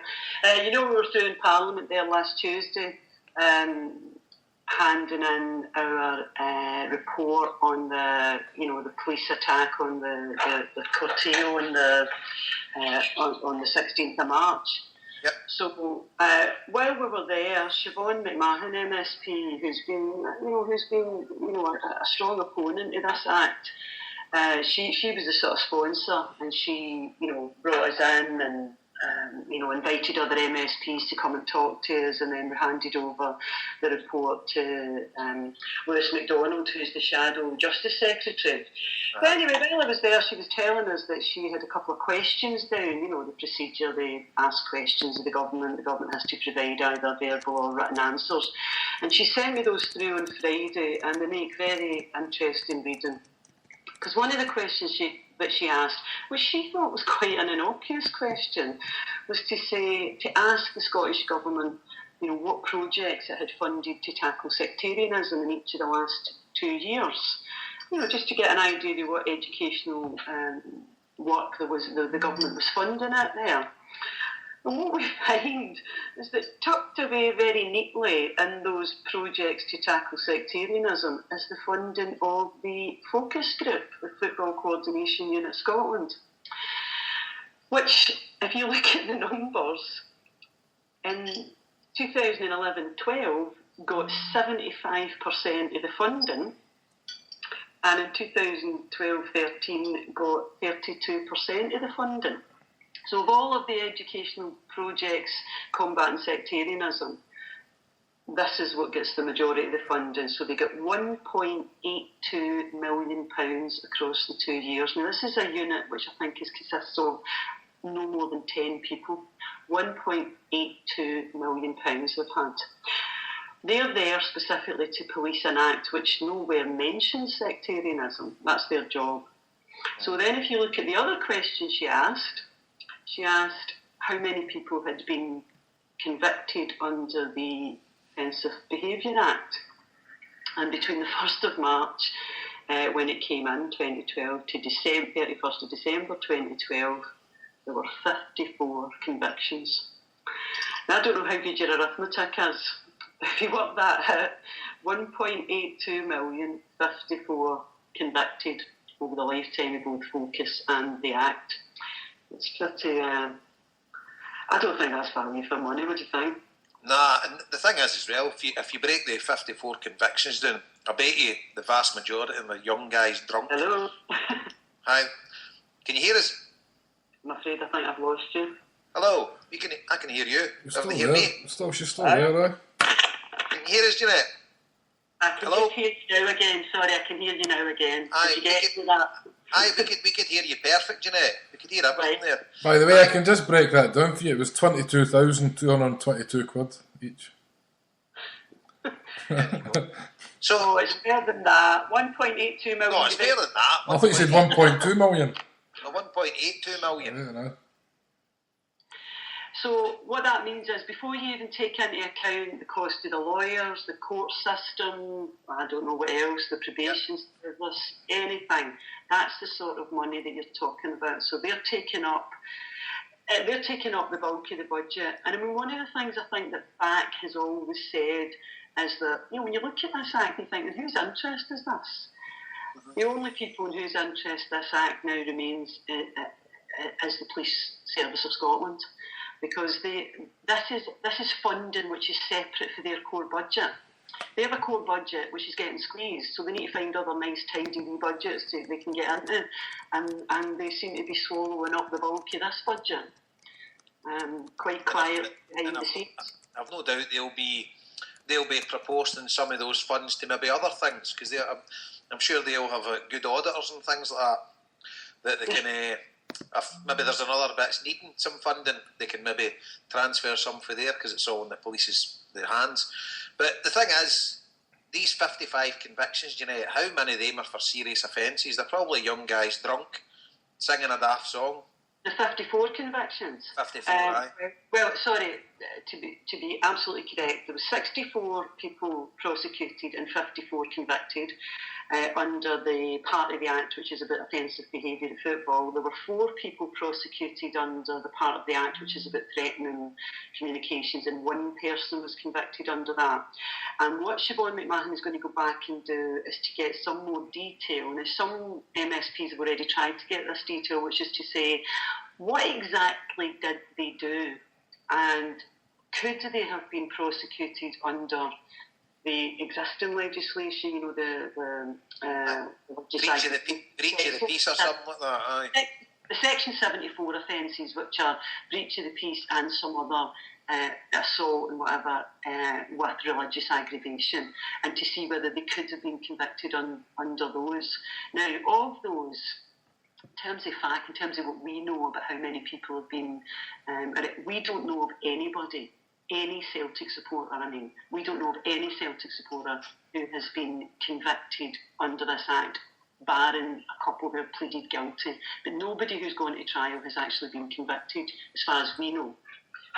So those 54 includes all football supporters, but all the ones that are at Celtic Park are a tiny number. I mean, the only numbers you can really compare it with, if you look at the last full year of figures, which would be 11-12 for all of the Section 74 offences, only 8% of all religious aggravated offences take place at football grounds.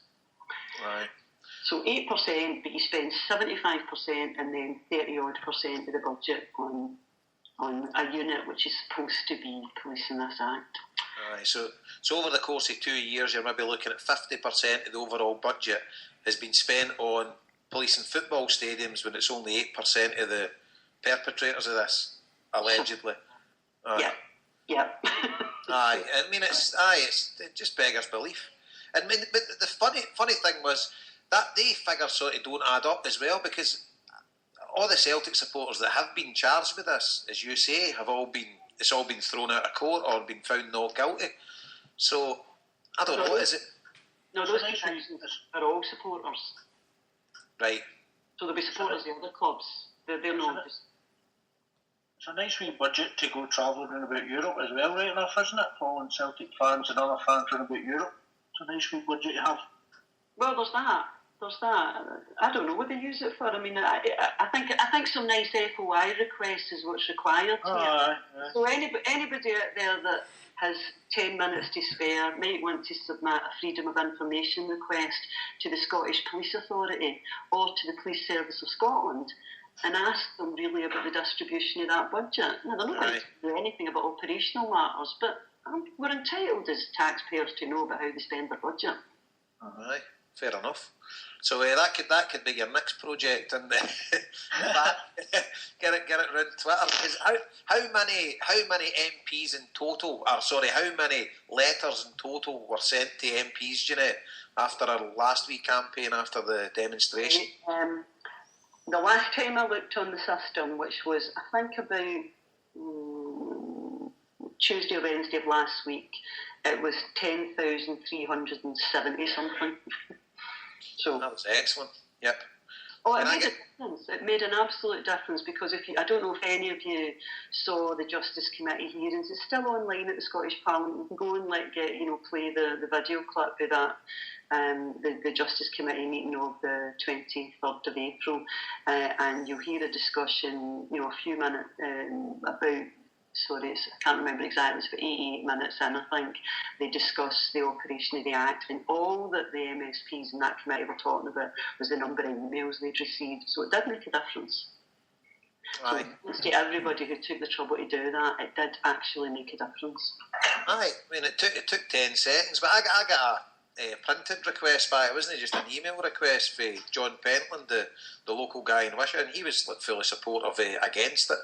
And he says it's been raising their concerns. But I think a lot of the Labour MPs, they would be against it because it was like a other party that done it. But all of the opposition MSPs are opposed to it. Yeah. All of them. Aye. Yeah, a man and a woman, they're all opposed to it. Aye, I know. It doesn't even make any sense. So do you think, are we any further forward in getting something done, getting it changed, or getting a review of it, or have they said, come out and said anything that they're going to... Well, where we are is, there shouldn't have been any discussion at the Justice Committee. This was raised by Graham Pearson, MSP, who, on the back of some of this stuff, has said, look, this Act, he didn't like the Act. And this is a guy who was a senior, very, very senior police officer in an earlier life, and he was opposed to the Act from the beginning. And he asked for the Justice Committee to have an early discussion of it, because his view is we simply can't wait to 2015, which is when this needs to be reviewed, because he says that it quite clearly isn't working. So he asked the Justice Committee to have a look at it. What the Justice Committee did, and I suppose in the way that these things work, I suppose we just go to these meetings and we hope somebody's just going to say, no, you're right, let's just go and sort this. But they don't.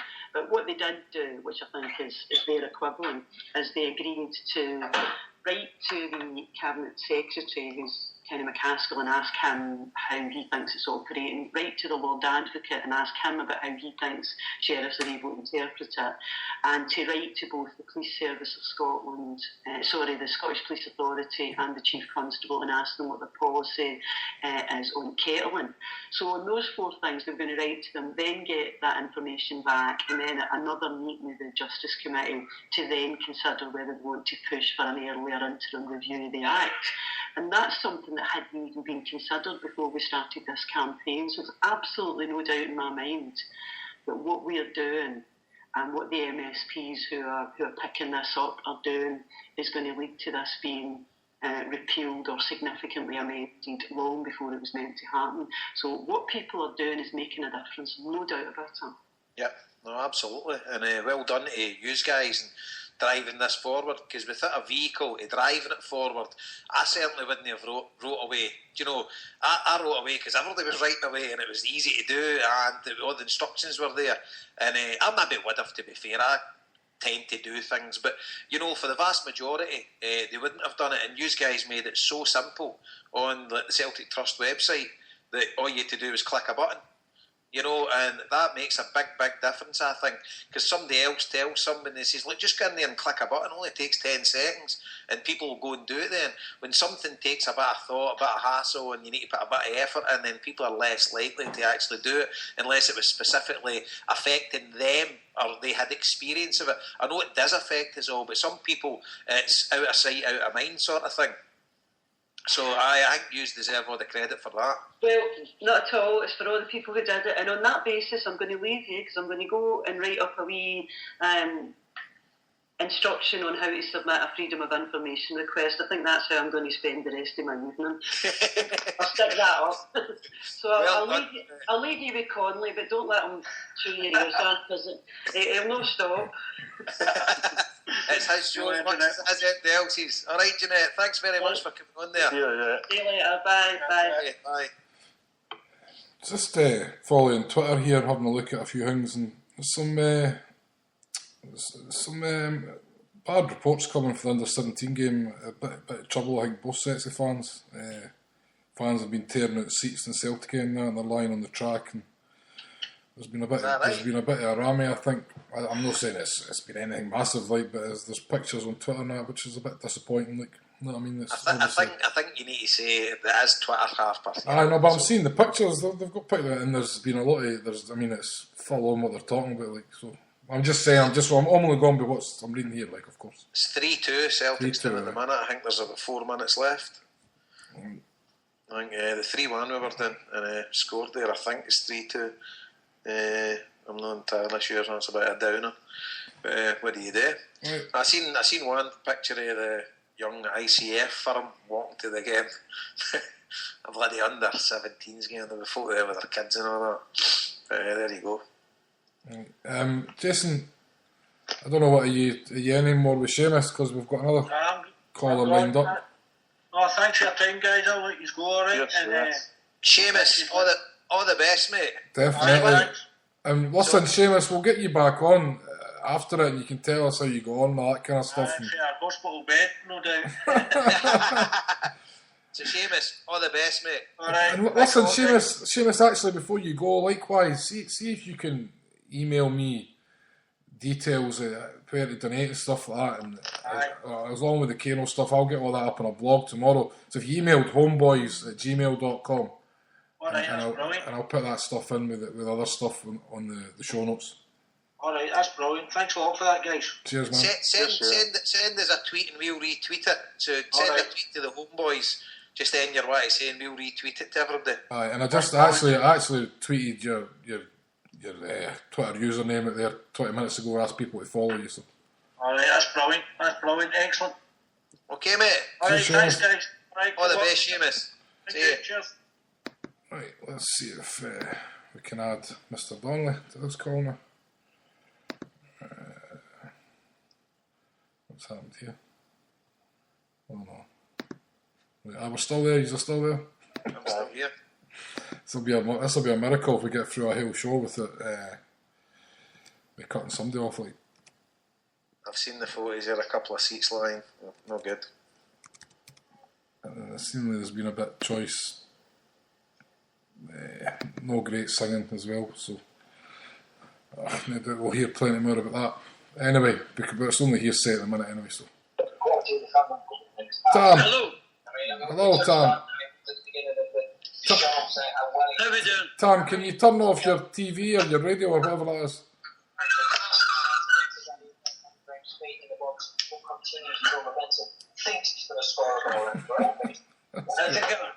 Maybe my telly. How's that? Aye, that's perfect. So Tam, you sent me a wee message there. You were obviously listening when we were talking about the stuff of the Kano Foundation and the club and that, and you sent me a wee message. If you just want to sort of expand on that, mate. Wait a minute, I've got it.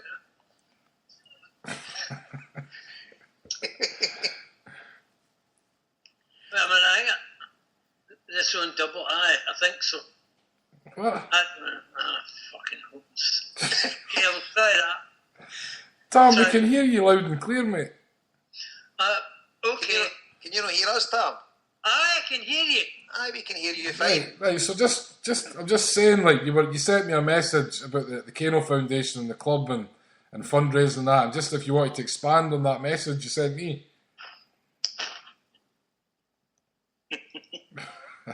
Tam, you're at the wind up. Aye. Tam. Aye, I'm here. Aye, so your message you sent me, expand. Oh, well, when the guy for the Kano, he comes to Vegas. I think the last time he was in Vegas, we gave him $4,000 when he left for the guy for the I can't mind his name now. Smashed him. Joe. Aye, he told us he's gave him a wad of money. I didn't know exactly how much it was, Tam, or anything like that. Aye, he did say that, definitely. We'll more than likely been doing the same. Now, I had a meeting with Celtic when I was home last October. And one of the things was they had offered the overseas season ticket holders. It was a special deal. I think it was 300 odd quid or something like that. What you could get was 4 games. You could use day season tickets for 4 games and 4 games only. And they would give them to like people that couldn't get to the game, kind of like the Kano Foundation thing.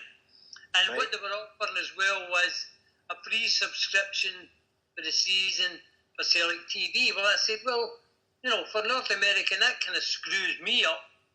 If everybody starts doing that. Personally, I'll take one myself. Because I've got Celtic TV in the house. But anyway, and I still go to my club every week. But I would want to put the plaque, and I put my dad's name on the plaque, God rest him, and put that parked. But I don't really want the Celtic TV. I don't mind paying for it. But what I would like to do, say, if clubs are going to do it, all our clubs in North America, I said, well, why don't you give us, say, if I said, okay, give me a Victor Wanyama shirt and signed, I would take it to my club and say, okay, boys, raffle that again. Whatever you get, half goes to the club, and the other half goes to the Kano. Something like that. You can. I think you said earlier, there's a lot of things you could do, and the Kano Foundation is great. And I said to Lo, are you not going along down the road of the Kano here? You're kind of cutting into their thing that they're doing. No, I said we're going to speak to Joe for the Kano. And Joe said to me that, because I had spoke to Joe before I went into Parkhead and told him I was going to be meeting Peter Law, and he said, well, give us a mention, Tom.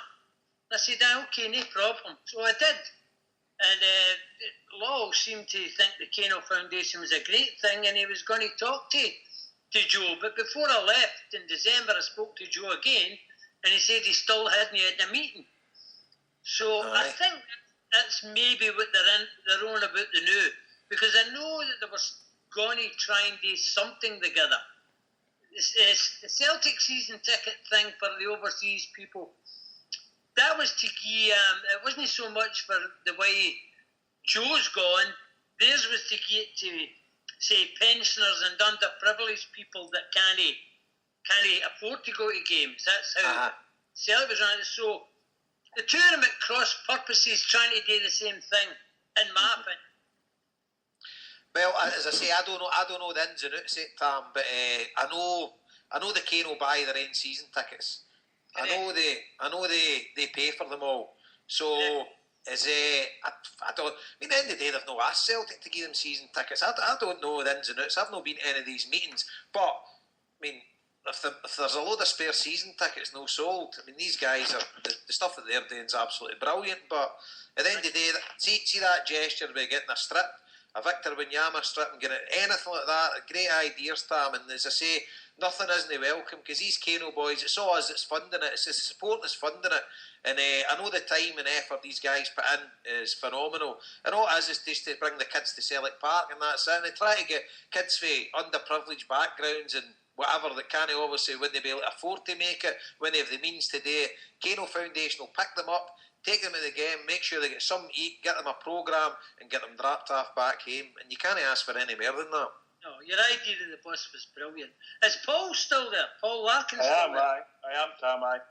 Paul, way back in the 70s, I went through the same thing as you just went through there at Ibrox.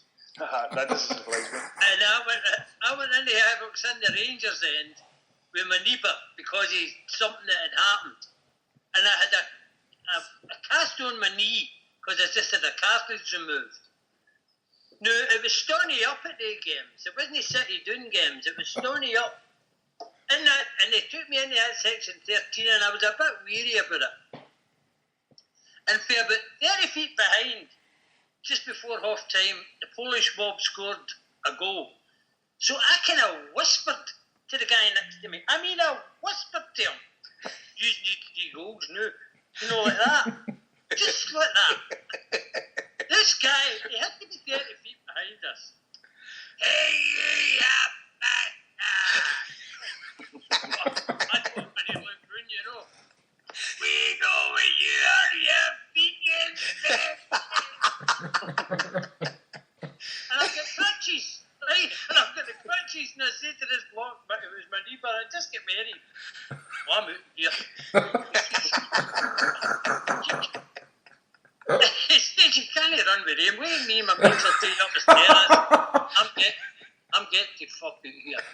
So, just at that, this woman is walking up the stairs, and I said, oh. He said, what? I said, listen, I'm a Tim. Get me to fuck out here. He said, you're what? I said, aye. I said, there's a big fucking heat case up back your shirt. And they're all starting to growl. Come on, boys. When I heard lad going up these stairs. So, I get home, and then I tell my dad. My dad says, you what? I says, I know, damn, sorry. He said, who was it that was shouting? I said, that I'd never seen him in my life, honest to God. This is a God's honest truth. I said, I've never seen this guy in my life, Dad. There was nobody there that I knew. Who would I know in the hunting? And I said, well, just they were like moo moo. I was shouting and bawling me like moo moo. He said, do you know what it was? And I said, no, what? You were the only handsome bastard there. That's how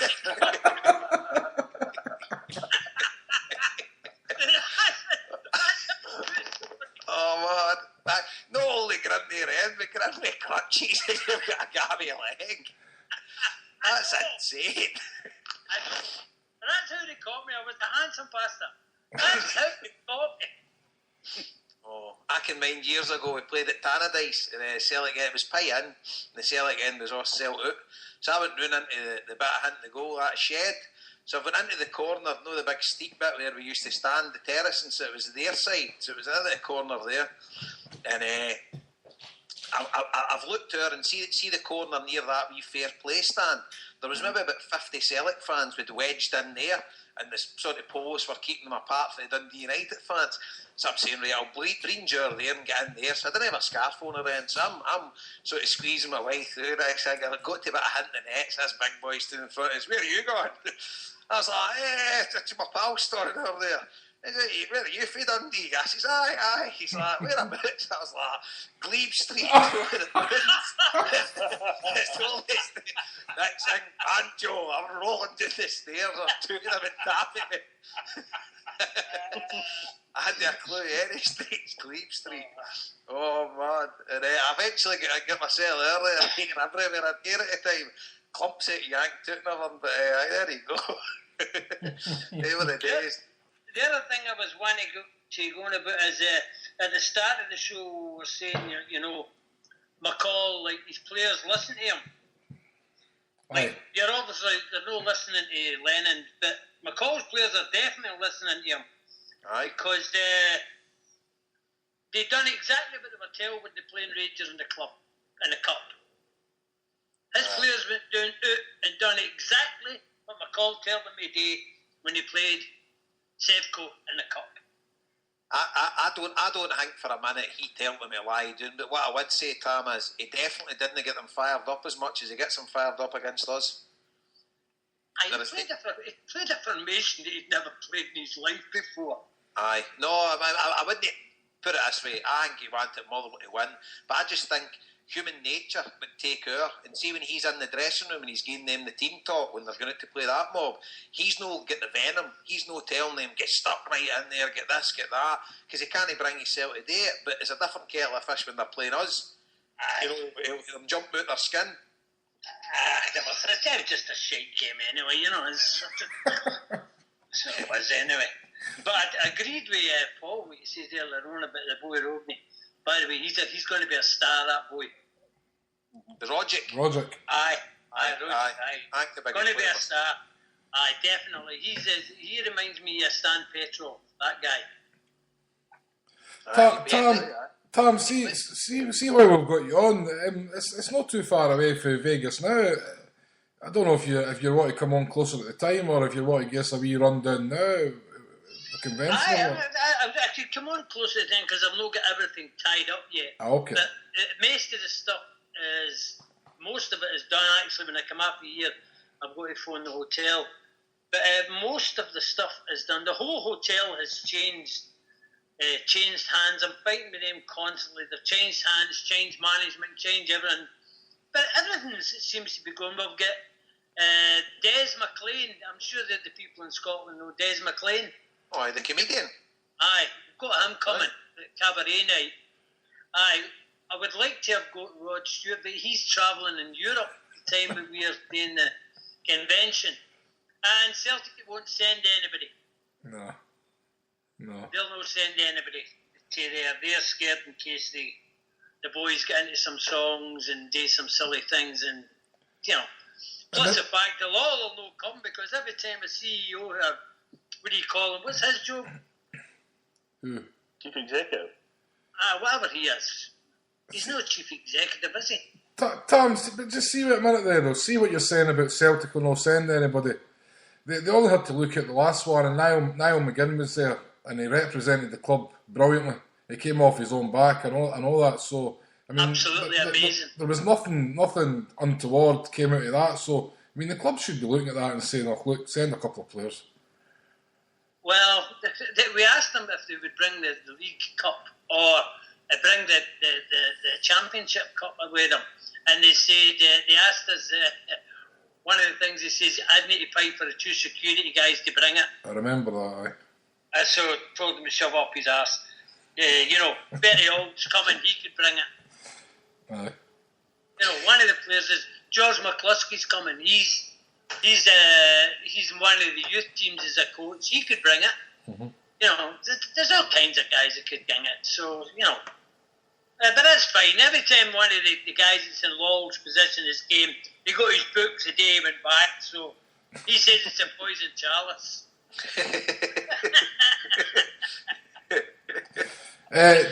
While we've been blathering away there, we've been joined by the one and only Stephen the Parrot Monaghan. You there, Stephen? How you doing, guys? All right? Long time no speak, man. Is this prodigal son here? How's the feathers? Yeah, but don't ask me about that cash and carry Charlie Mulgrew. Oof, is that it? What's happening, mate? No, just a couple of wee points. Firstly, I'm really glad to hear that hopefully there's been a bit of breakthrough with the Kano Foundation situation. Obviously, I was a wee bit vocal about it earlier on, and hopefully if it's addressed by Celtic, and obviously the Kano's put in a very virtuous position where they can't really come out and say what they'd probably like to say. The only comment, I mean, it's water under the bridge now, and hopefully it's being addressed. The only thing I find quite disappointing is the fact that the people that come on Twitter.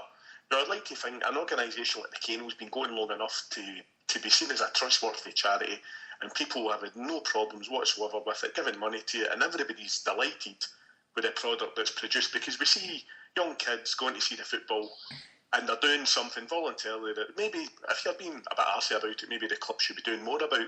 But the barracking that the members of the Kano Foundation have been getting on Twitter today has been absolutely ridiculous.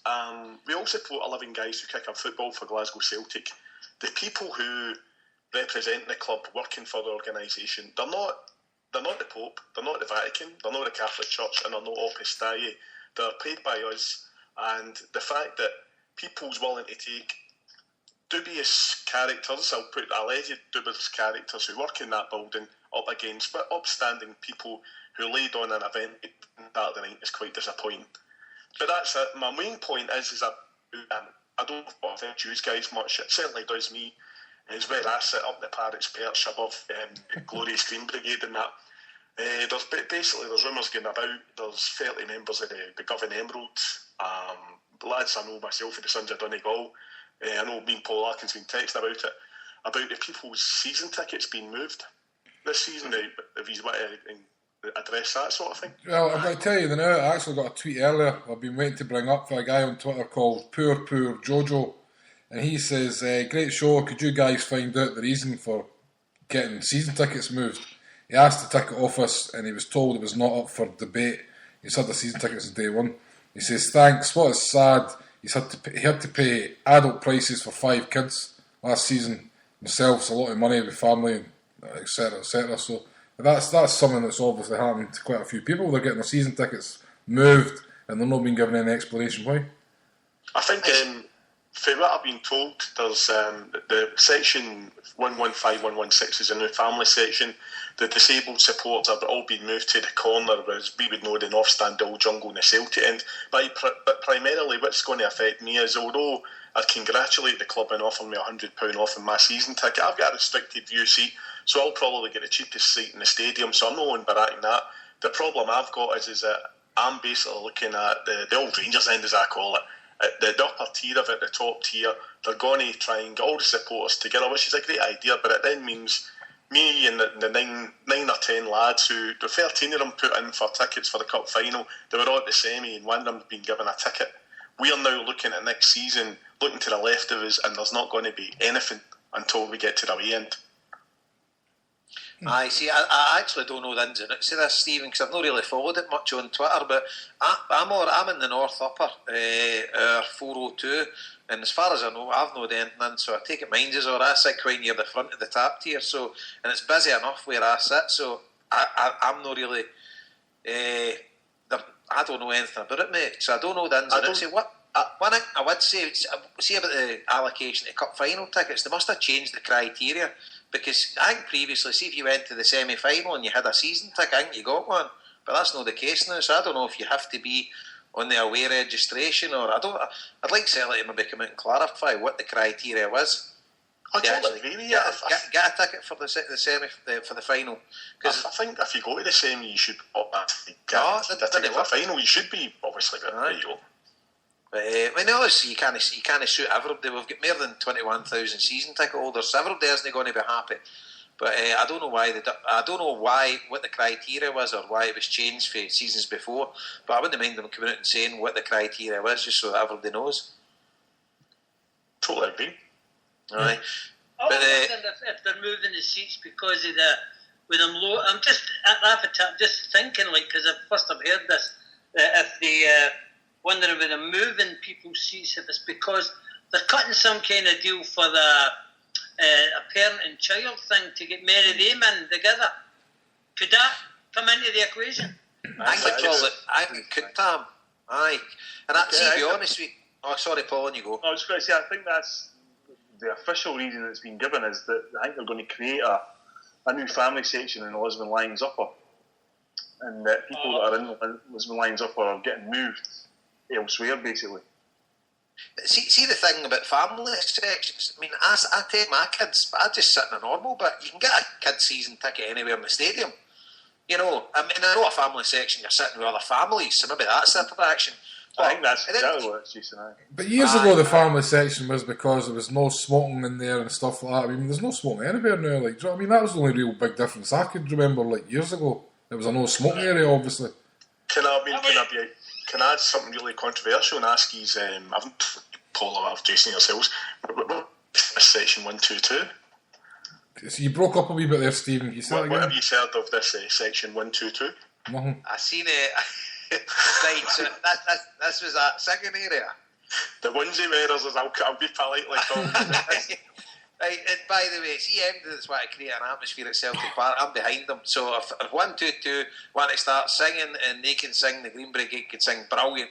All the support for me, carry on. But I think there was some dubious characters sort of that says we're not political and we're not this and we're no sectarian, and they were using all these analogies. I was like, what's going on there? So that's I seen. Who's the 122? I think they're trying to create. It's the same. It's like see how the Green Brigade are between the Rangers end and the Jungle. They're between the 122's like the same section, but between the Celtic end and the Jungle.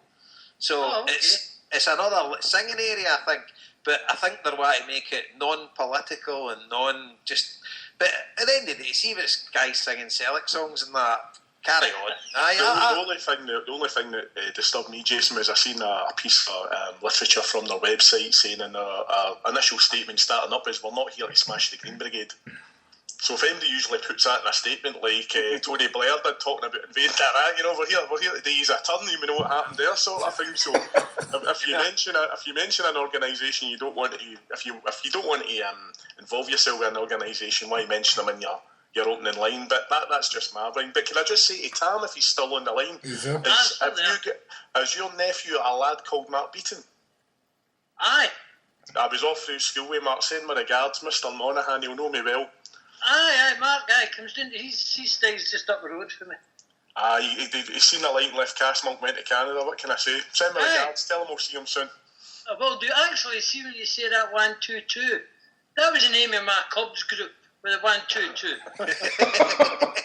Do you know what? I'll tell you a story there. My mum made us join the Cubs, me and my brother. So we joined them, and then within 2 weeks, she got us the wee scarf and the hat and the thing and the wolf and all the gear. She got a line for to get it as well. We're in it 3 weeks, and me and my brother caught the Cub master, and the lads that helped him doing the business up a close. So we shouted at them. Me and my brother, and the guy caught us. That was the Cub master, and threw us out the Cubs. Me and my brother had to go every Tuesday night at 7 o'clock to go to the Cubs, and all we done was walk about Castlemilk because we couldn't get into the Cubs. We were feared to tell my mum and dad after she'd bought us all the gear that we were bad for the Cubs.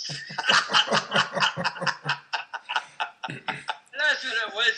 And Please let the light that shines on me shine on the 122. And your life just spiralled out of control since then. Oh, brilliant. Jason. It was my brother that was shouting at them. He shouted dirty things at them. Jason, I've just got a tweet here from Rick Hendry, who says, he says, Jason, if you have a season book, you're automatically part of the away registration. No, I think you need to register for it. So I don't know, that's what he's saying. You're automatic, that's right. You're automatic. Oh, well. So I don't know what, I'm just thinking that. I just don't know what the criteria is. I think the criteria is didn't be on a podcast slacking them off. I know, I'm no one for conspiracy theories, you never know. Yeah. That's the one I'm sticking with anyway. So any he's going to go over to Berlin for the friendly against, I can't remember the name of the team, I think it's the 12th of July. In Berlin. No, I'll be on holiday at the time, mate. But yeah, that'd be a great trip. I'd have been up for that. But no, I'll be on holiday. But that's all I had to say, lads. I'll jump off and let somebody with less cash and carry views myself jump on. I'll wrap them up shortly anyway, mate. I will be finishing just shortly. Okay, I hope you can all make Vegas. Try and get to Vegas. Go to your website. There's a link to how you can book your room. Anybody that's not booked a room, if you go through Expedia, Orbit, or any of these other places, just remember when you get there, you're going to get nailed for another $15 a night. If you join through our code, you don't get charged that. Well, Tam, I was at the last two in Vegas, and I went to the one in San Francisco 3 years ago, so I'm not going to make it this year. Myself and Jason, we're going to New York, so I'm not going to make this one, but I'll definitely... I'm thinking about New Orleans already, the following year. Definitely, that's going to be a Bourbon Street, that's got to be something else. Oh man, I'm going to bring some woman to go up in the balconies and flash their threatening bits for all the boys walking down the road. I fancy that one myself, to be honest with you. My wife's 40 next year, maybe talk her into going with us. That's going to see if we'll pay her to go up in the balcony. That you could pay her fare. Aye, she can throw beats. Down in all the towns. Brilliant stuff, that, brilliant. Right, I'll see you guys later. It's a pleasure, and maybe if it's okay, if you don't mind, I'll come back on once I'm ready for Vegas. Of course. Definitely, Tam, definitely. And, okay, thanks very much, boys. Perfect. Spread the word for the Kano stuff. So if anything pops up, mate, any ideas to raise some money, go for it, alright? For sure, definitely. Brilliant, Tam. Cheers, right, Tam. all the best, boys. Keep all the best. Cheers, man. Cheers. Bye. Is there anything else, or we're just about to wrap up? I don't know if you wanted to just touch quick on talk about the season ticket price reduction. Well, that's what I was thinking we were talking about there. We're on here and we've been quite negative, and see at the end of the day, fair play to Celtic, you know, the £100 reduction and the kids one staying at £50 for me, bang on. So I'm effectively getting my two kids free next year. Mm-hmm. Brilliant, that is brilliant. You know? Aye, it's brilliant, and people can put any kind of slant on it they want. They didn't have to do it. No. You know, Well, to be honest, let's be honest, if there was 60,000 season ticket holders, it wouldn't be happening. I don't think. well, I don't think MD would. That's what I mean. It's just a business. It's a business decision. Do you not think that Hearts and Dundee on Saturday, which I mean, I know it's a sort of meaningless game for Hearts, but Hearts took 1,100 football fans up there on Saturday board because primarily Dundee made it a tenner for adults and a fiver for kids. You know, we've got all this reconstruction going on about football, and as you say, but I mean, Jesus, I sound like a miserable swine when I come on here, but whereas I congratulate the £100 off of season tickets, I think the pucker ups for about the £50 one. That Celtic just readdressing last year's catastrophic marketing failure, I thought. Well, you know, they should have thrown it. They have, you know, but I mean, I thought they'd have gave the Waynes a free onesie to just sweeten the deal a bit further, you know. But you're obsessed with these onesies, you. Oh, here, listen, there's a boy from my bossing night, Buffy Sweeney, Sons of Donegal. I'll tweet the homeboys a picture of him, and actually, he was supposed to go to the game yesterday with Davy Ross, and he was supposed to go to the game wearing the onesie. He didn't, Celtic Gubs, so hopefully wear it to the cup final. I'll tweet a wee picture, listen, and you can get him a bit of fame. Can I just tell you something here? This is old news. I was doing this on HomeBhoys with my huddle, my snuddle. Do you not remember? With me and Joe. And I had the snuddle, the HomeBhoys snuddle. These onesies that was my idea. I've been ripped off. My wife, she wears a onesie. What did the onesie on? That's wears all them all I've the got time. to say about that. Right, so is that us wrapping up? But can I give a wee final shout out to the controversial Tommy the Taxi driver? Have you not got? Wait a minute. Have you not got any stories about getting battered at the football? No? Who, me? I tell you what, the organisation I used to work with, I was actually warned when I joined that I wasn't allowed to be in the same building as more than 3 Irish people. I used to go to Parkhead every week, so I'll leave it at that. No, just obviously the bold Tommy, he decreed last night that he was raising £125 for the Kano Foundation on the day of the Scottish Cup final by ferrying drunk Celtic supporters into the city centre on the Gallagate. So if you get me an extremely bad boundary charge when you get into this tinfoiled cover Skoda, at least you know it's going to a good cause.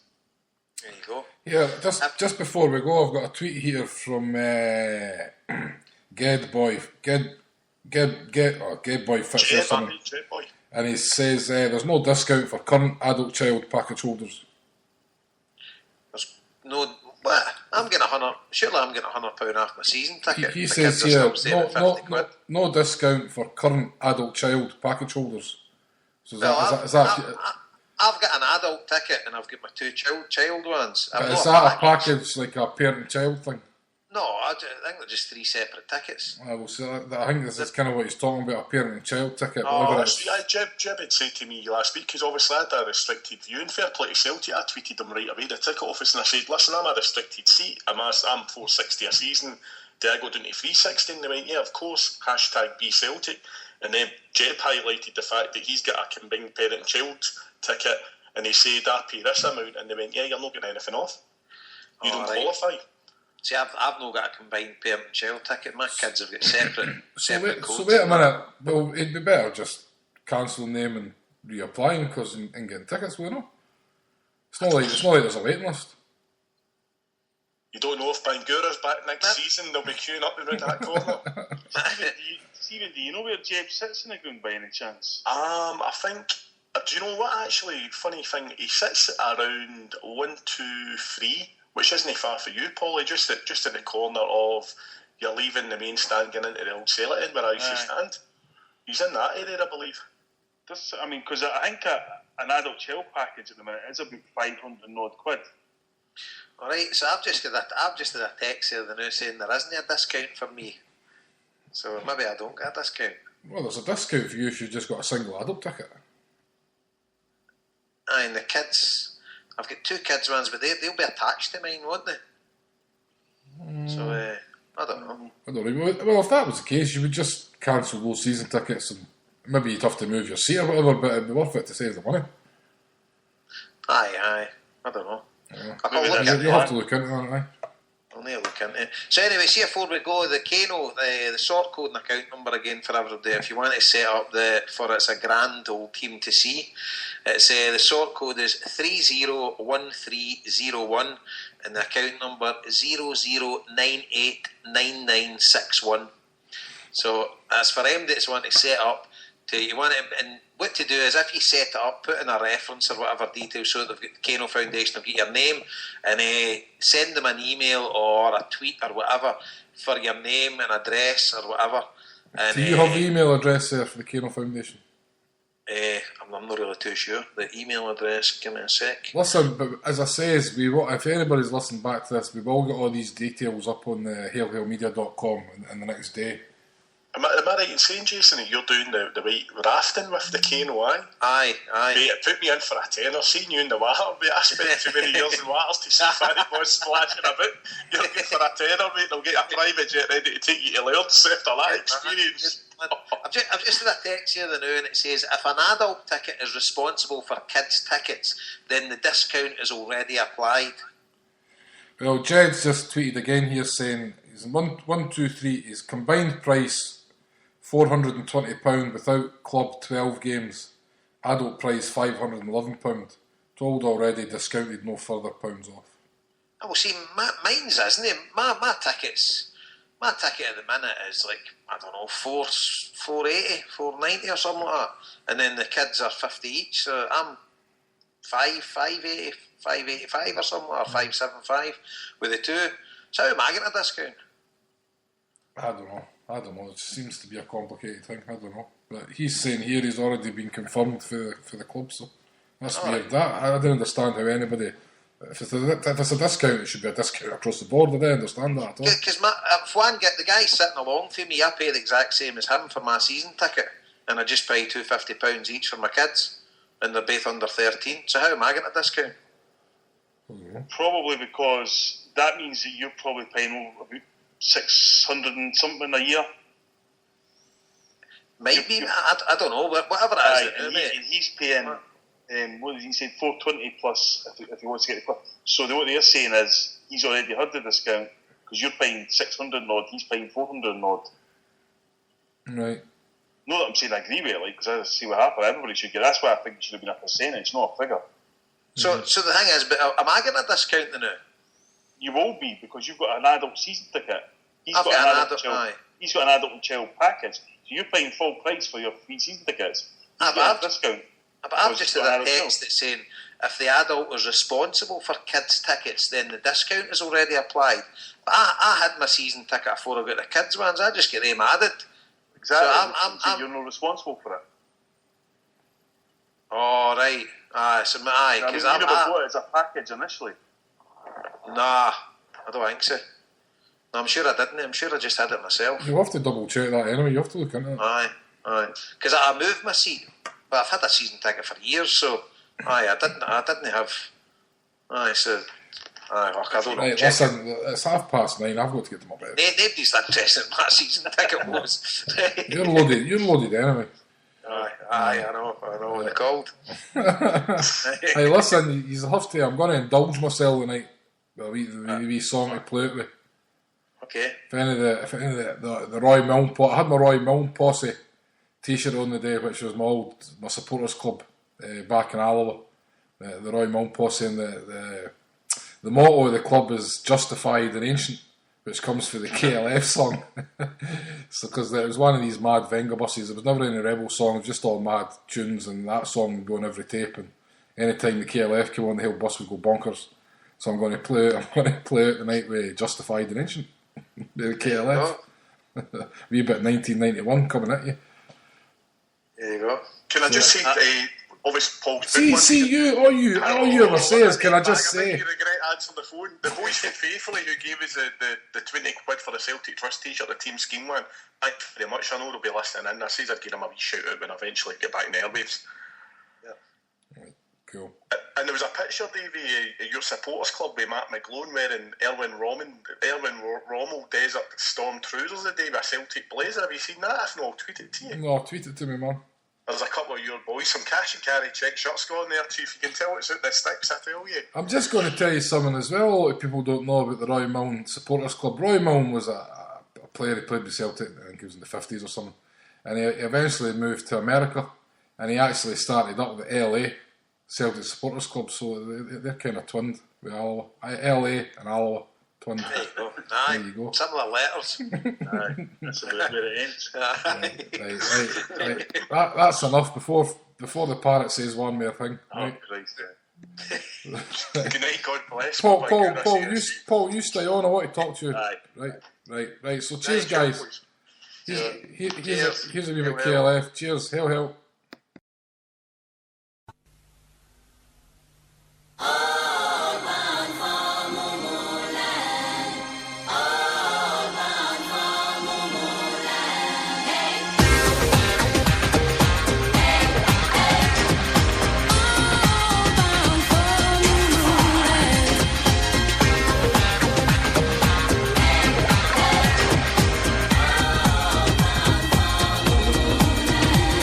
They're justified and they're ancient and they like to roam the land.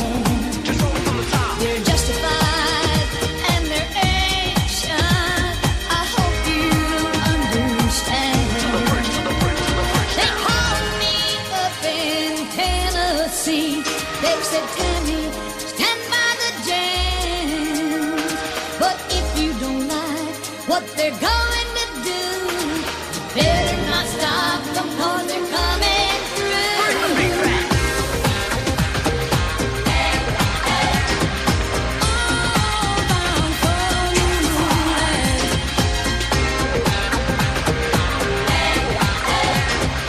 All bound for Moonland.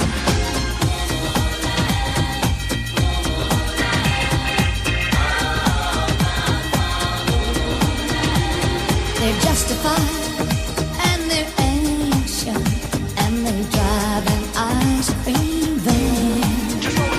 They're justified and they're ancient with still no master plan. The last train left an hour ago. They were singing all aboard. All bound for Moonland. Then someone started screaming, turn up the strobe.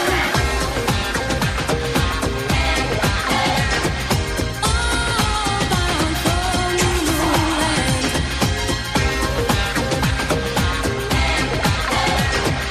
All bound for Moonland.